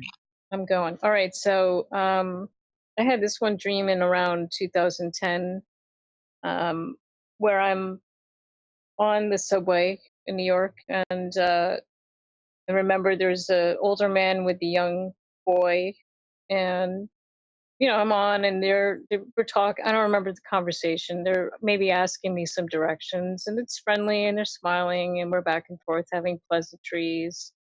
And then again, it comes to the point where it's my stop, and I'm about to get off, and then suddenly they get on either side of me, and they pull out these straps that sort of almost look like seatbelts, and they both, the little boy and man, they're both on either side, and they both strap me with these seatbelt looking straps.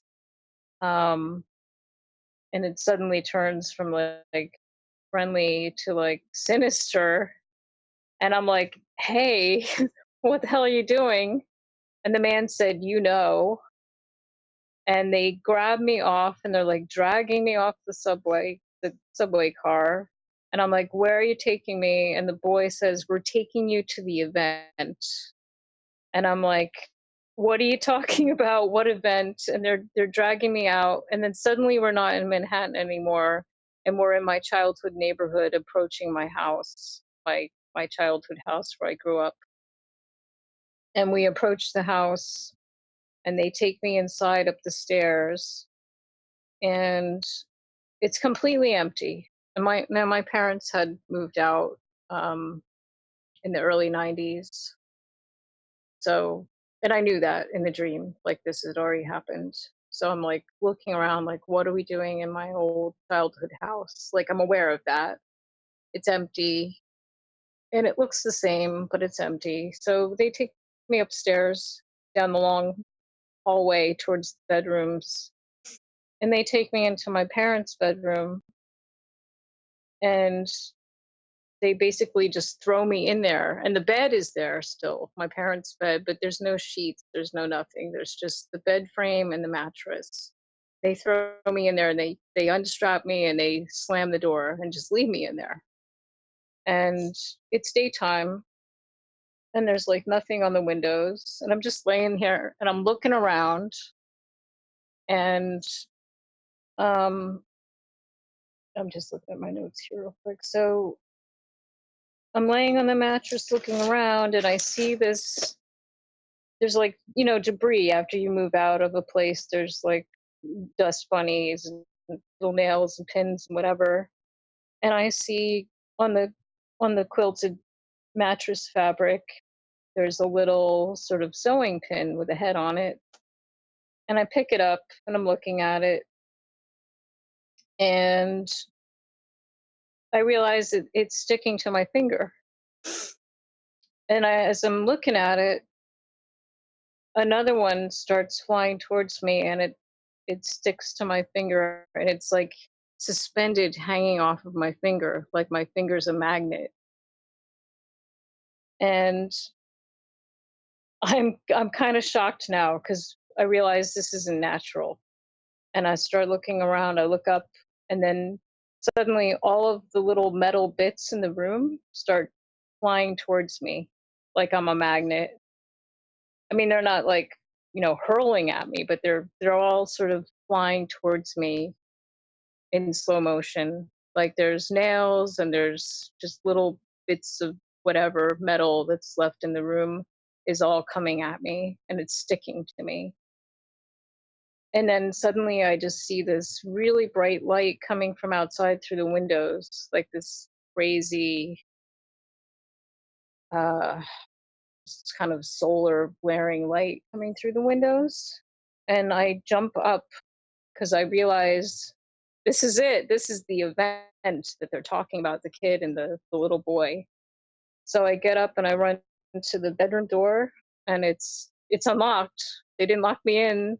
So I throw the door open, and I'm running down the hallway, and I run down the stairs to the front door. Like there was a big wooden door, and then there was a glass door that you could put a screen door in the summer. So I'm standing there, and I see this blaring, like blinding light, and there's this man standing in the doorway wearing a suit. Like the light is just bleeding and flooding around him, but I can see him.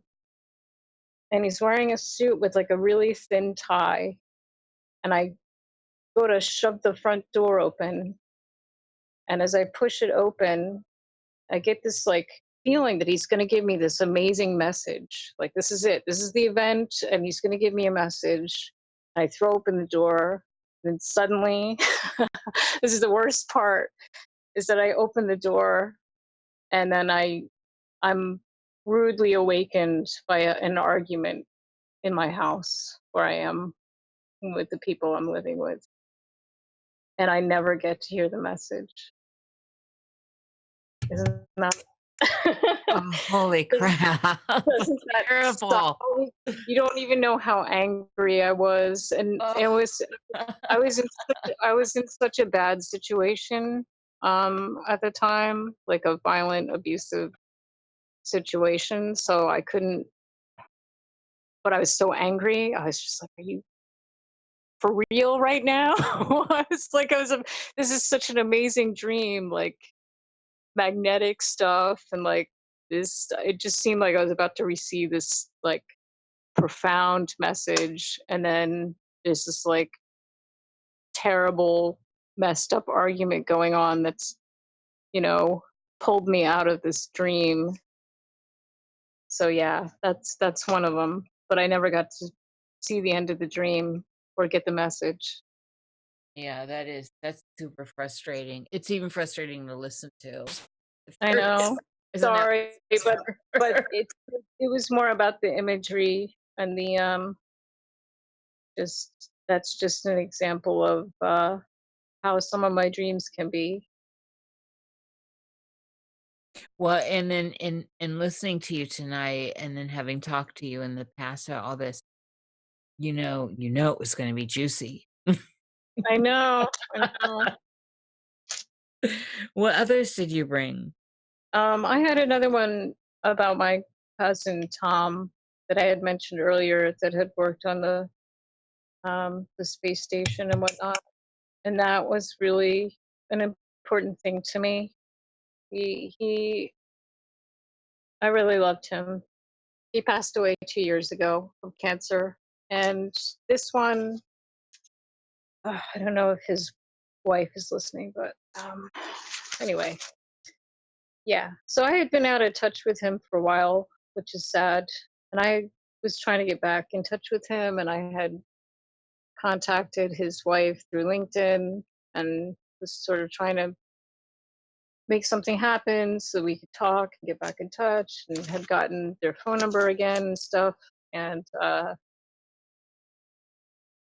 time passes and whatever. And we just couldn't, I had sent some emails, he didn't get back to me. And I was trying to get around to getting in touch with him, but things were going on. So, long story short, I didn't get in touch with him. And then I had gotten a forwarded message from my brother, an email from Tom's wife, um, with really sad news that he had just been suddenly diagnosed out of nowhere with stage 4 cancer, and was passing away suddenly out of nowhere. Like, he was fine, and suddenly he wasn't.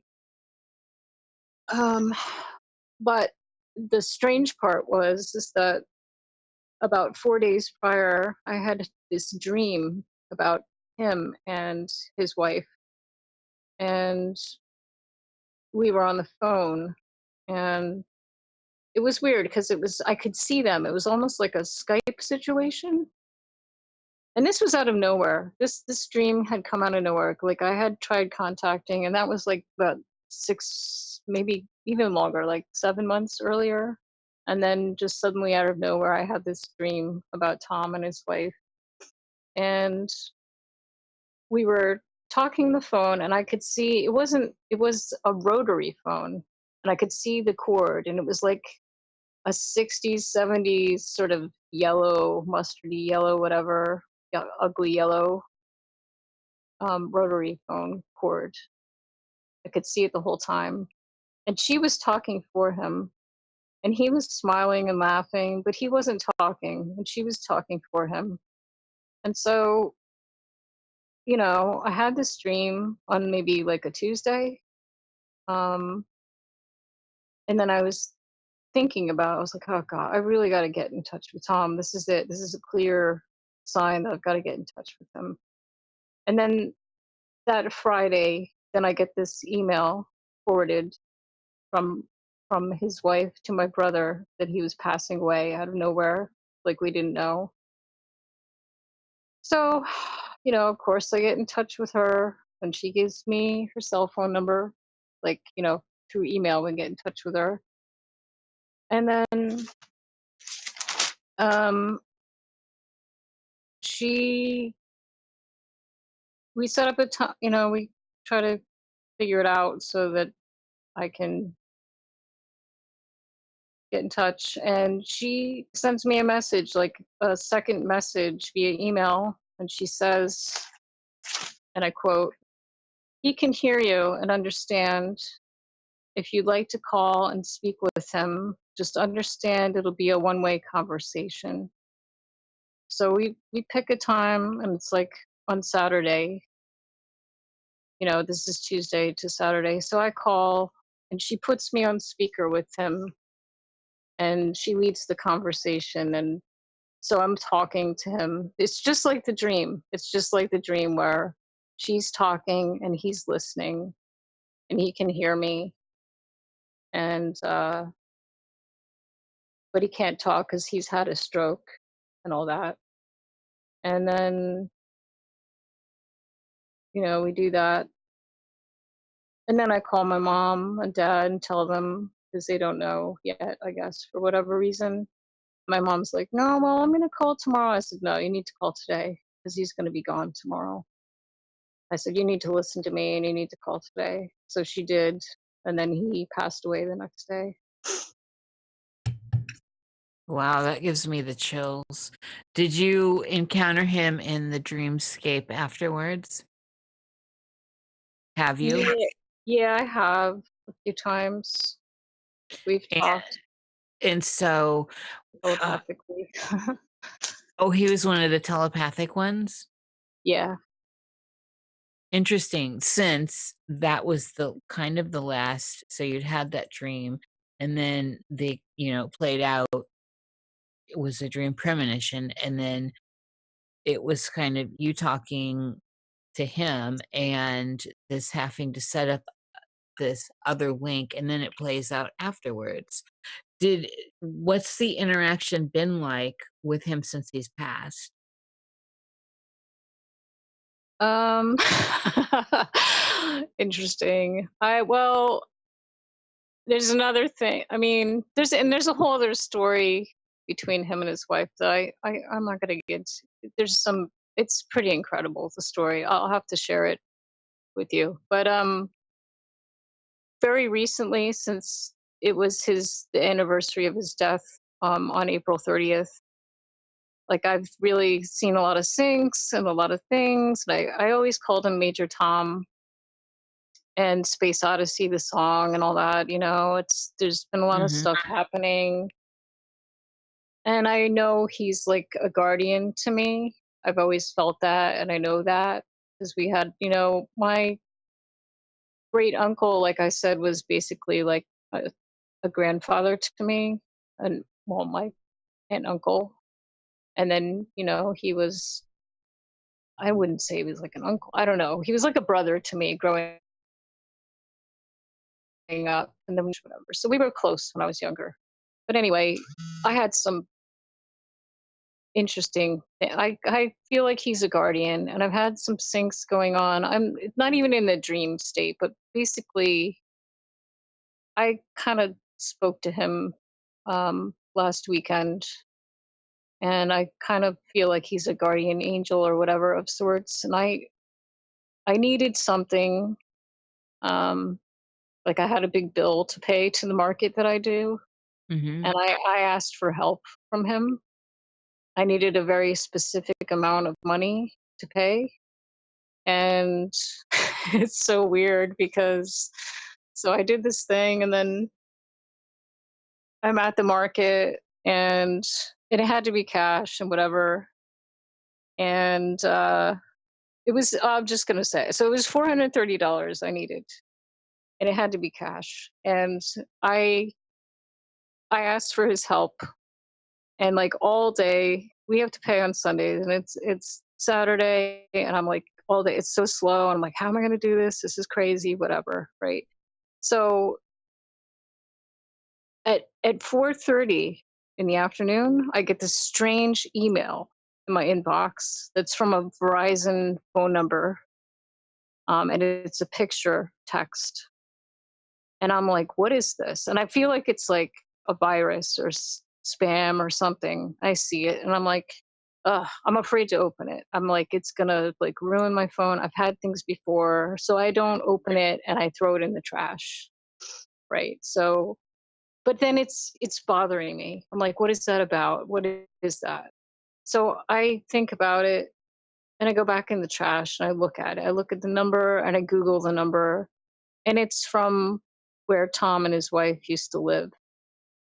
Okay. So like, oh my God. Okay. So now I have to, so I Google the number, and it's his wife's cell phone number. I'm like, this is very strange because I have her cell phone number with her name in my contacts. Like, okay, whatever. So I'm like, well, okay, it must be her. So I open the link, and it has a message about him in it, um, calling him Major Tom and blah blah blah. And this is, and the email comes in at 4:30, and I need $430, and I had made a few sales, but nothing close to 4:30. And then after this man comes to my table, and he's going on and on about my purple aragonite pendants, and never seen anything like it before. He's a fashion designer. He's from England, and he's going on, and he's like, I don't wear jewelry, but I gotta buy something. I'll buy it for people I love. He's just going on, and he's talking about, and the whole day, the little sales that I had were all related to like my hair. Like I'm talking to people and their stories, and it's all related to like people that had lived in Delaware Water Gap. Oh, I'm Polish, you're Polish too.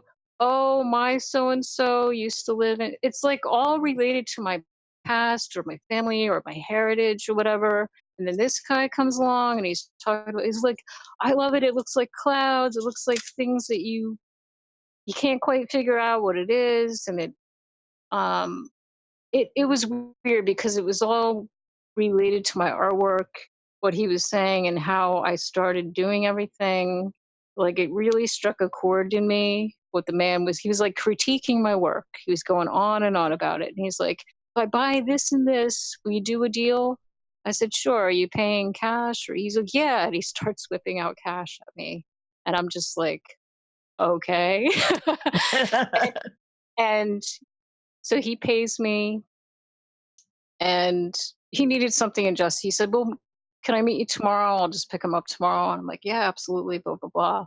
And after he leaves, and I don't sell anything in the rest of the hour or something that's left, and he completed the $430 cash that I needed for the day. Wow. Oh God, that's a great place to leave the show on too. That is incredible how this all works. And it illustrates exactly I I keep my eyes open, and why we should keep our eyes open. These things, whether we create them or not, are cues to consciousness and deeper consciousness, not just wow, look at this line of sinks and I needed this exact money and all these 430s lined up. But the fact that when you are open, you can manifest. Exactly. And It's giving me the chills again.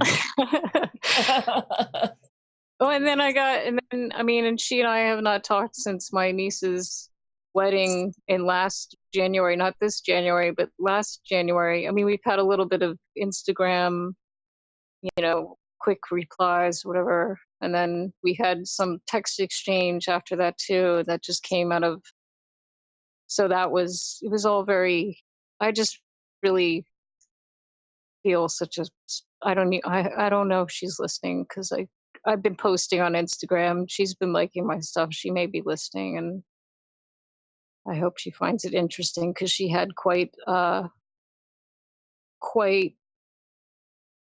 mean, my goodness, if you hear the story of the time that she spent with Tom before he passed away in the 60 days from him being diagnosed to passing away, it's an extraordinary story. Yeah, that's I mean that's rough uh I'm always taken back by these stories where someone's completely fine and then the next thing they know they're in, stage 4 cancer and then they're gone. It's Yeah, just it's always like, oh my God, how's this happen so fast?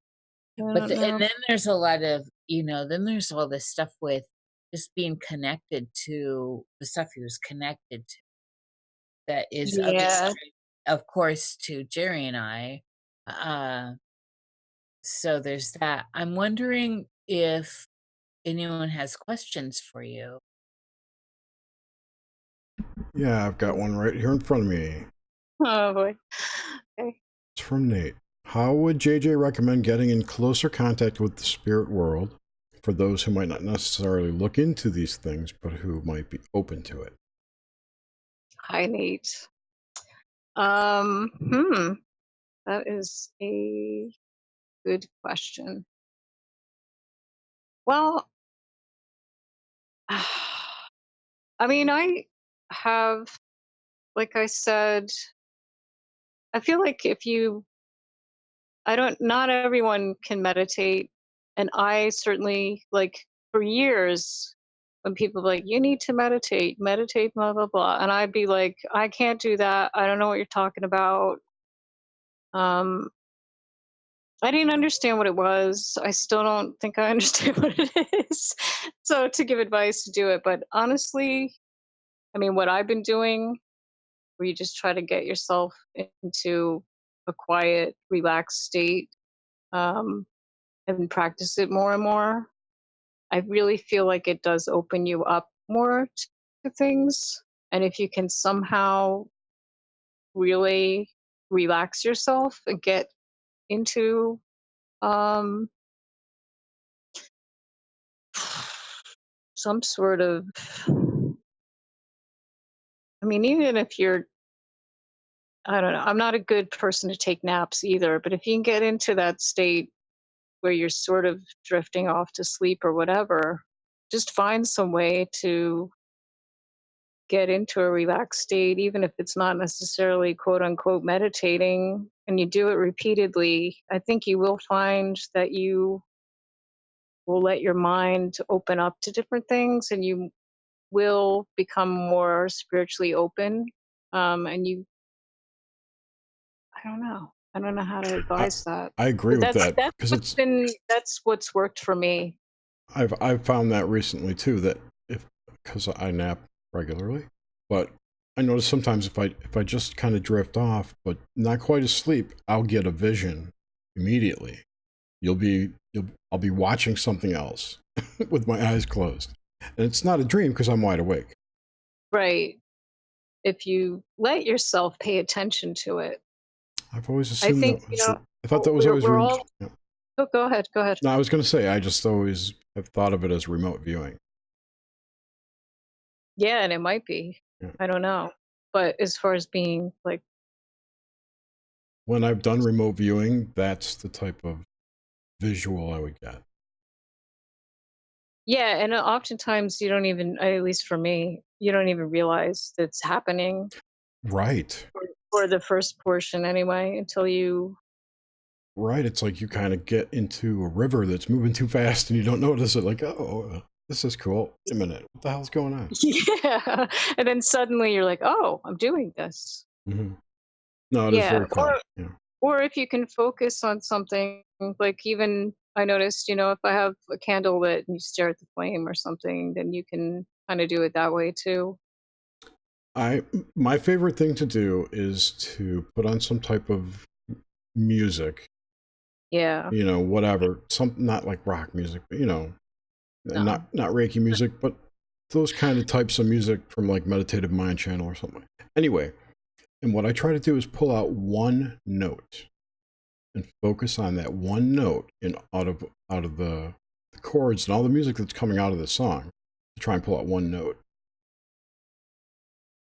Yeah, that's a good way to. I actually do that sometimes too, where I'll put on a specific soundtrack of Mhm. sorts or whatever, and then, I mean, God, don't even get me. I'm getting into this whole thing with harmonics lately too, with different sounds and frequencies, where that can definitely help that too. I heard something today. I forget what I could find what it was, but one of the bass notes in it, and I was listening to it on my sound system, like vibrated my whole body from the back of my brain forward. Like I Oh felt I wow. felt like I was completely floating. It was really weird and very cool. Did it vibrate your body before you pulled that and you were focusing on it, or was that happening after you focused on it? Neither. I had just started it, and the sound came on, and I started to focus on it, and then it was like a click in the back of my head. It's really cool. I'll find it. That's It is awesome. cool. It is cool because I really do think that music, um, music has something to it. It's Oh I yeah. Well, if you look def- at it this way, that we're what 78% water. mm, Cymatics is the frequency Yes. and the water, and we're water, and the music, and I think it's all related to that. yeah, I do too. Very much so. I like this exercise that you just brought forward, Jerry, and that you do, JJ. I have not done that, so I'm gonna do that. I love listening to that kind of music, that frequency type stuff. So I'm gonna actually try that with focusing in on one note. It makes complete logical sense why that would work. Yeah, it does. And also, I mean, if you've got a song and you've got a multitude of notes going on, or a bunch, you've got plenty to pick from, and something's gonna resonate. I hate using that word, but resonate with No you. pun intended. Focus. Yeah, exactly. But you can focus on it, and I think it can really Well, we pull know, some. right? We know focus is definitely a major aspect in accessing more. Yeah, well, whatever it is, at least for me, it puts me sort of into a trance state, and then before you know it, like Jerry says with his thought of remote viewing, Of then which you he's got a solid history of hits. A then there so you go. like what, 1 out of 1? No, you've done several little experiments in different shows we've done where you get actual hits, Jerry. Yeah, I have got it. Yeah, you have. So don't be trying Now, to play coy. don't be shy. hmm Yeah. Yeah, that's good. Especially though, I mean, the thing about the possibilities when you're listening to something that is a binaural beat or a specific frequency or hertz, and moving deeper into that, yeah, it makes a lot of sense to me. I usually just let it flow over me, but I love trance, period. So trance music, and I try to bring that to all my work, where whatever happens, you just get out somehow of yourself. Yeah. It's just kind of flowing out. Your stuff is great. I love it. It's got a particular audience. Wow, this is an amazing, JJ, and I we have to get this other roundtable thing going on with the high strangeness stuff Jerry and I want to do. It'll work its way out somehow, but you're in for sure. I'm excited. I'm down for it. Yeah, the high strangeness is just this all leads into it, right? I mean, when we start talking about these kinds of things, and then I find people that have come on our show that want nothing to do with high strangeness, actually, have a I'm lot, all about right? it. Right, Jerry, though, they'll be, like, saying this and, just, like, a bunch of stuff, and it's like, this is all tied into high strangeness. Oh yeah, but I think the definition of what high strange. Okay, my idea of what high strangeness is has changed quite a bit in the last couple of years. Yeah, mine too. I don't even Okay, consider so it high what is strangeness it? anymore. I don't know. I don't like that term. I still like that term, but I understand this is how these waves of language go. I still like the term. Well, what do you want to call it, Jerry? I don't know. I don't have another term, so it'll have to do. But I don't. High strangeness to me is like cattle mutilation. Right. Well, it gets tied into It's just Linda stuff. Moulton Yes. Howe in my head. Yeah. I You know. know? Wow. That's why I don't think of your type of experiences, JJ, as high strangeness. But if you think of it from the person, from people living more mundane experiences where they've closed themselves off to all this stuff, it will fall into high strangeness for them. And so it's still a term that I think is valuable. And just like you said, you don't have anything else to call it. Right. Well, Yeah. on one level, it's paranormal. On another, it's parapsychological. Yes. It's multiple things. Yeah, and I didn't even get. We're just talking about dreams. I didn't even get to. I mean, I've seen like all kinds of. I've seen shadow people in waking life. I've had all kinds of crazy, like even poltergeist stuff going on. I've seen Yeah, I was going to ask you about that. ghosts and all kinds of strange. Well, not even strange anymore, but like, yeah. Can I've you had- command UFOs to appear? Have you I tried? haven't tried that. Don't really want to. Oh, come on. Nah. You just say, And I hey, don't see, and that's the thing too. I don't want to ever say that I've been visited or I'm an abductee or whatever. I don't really know what that is anymore. My viewpoints have changed on it vastly, and yeah. even my concept of space has changed. And even having Oh, wait, these wait. family Do tell. members, Do tell. I don't really. I mean, especially very recently, I really feel like it's more of a dimensional thing than it is an out there, outer space thing now at this point. Yeah, I agree. Yeah. Yeah. Yeah, I do. Of course, I believe that my uncle and my cousin worked on these spacecraft. Absolutely, I do. But But so what? I don't know where those craft went to. Antarctica. I don't, and I remember seeing pictures in my uncle's cellar in his dark room of pictures of astronauts on the moon that he got from his buddies. Do I know what those pictures are really from? I don't know. I know I saw them, but I don't know what they were. I'm in a similar boat. My uncle worked at Grumman on Long Island for like 40 years. Wow. And was on the Apollo 11 program, and apparently on the microfiche that's buried on the moon in the flagpole, or however the hell they did that. But yeah, I know. So, anyone in my family is not open to this idea. And again, it could be both things too. It could be. It totally could be. But I just don't think it's what I thought it was anymore. But there's the power, is that we need to allow ourselves the ability to contradict. We have to contradict ourselves over time, I think, to gain road, to gain consciousness, To pry your awareness open. Mm-hmm. Yeah. I'm always saying in your chat, I'm like, people get upset and this, that, and the other. And I'm like, yeah, but we really don't know. Like, how can you say that for certain? You're arguing on theories. Yes. Well, how we are here. There's a great.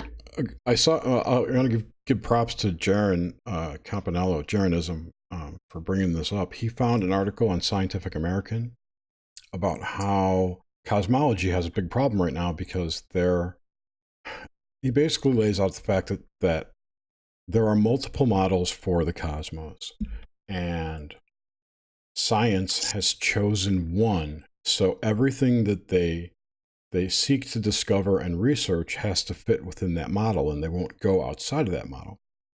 And as they come upon things that they can't fit into their model, they add new wedges, constants, whatever you want to call them, to balance the equations to make their model work, you know. And now they're at this point where nothing works at all anymore. Exactly. So and what do you do with that? Exactly. It's a really good article, and I will put the link in the show notes and in the chat right now. Yay.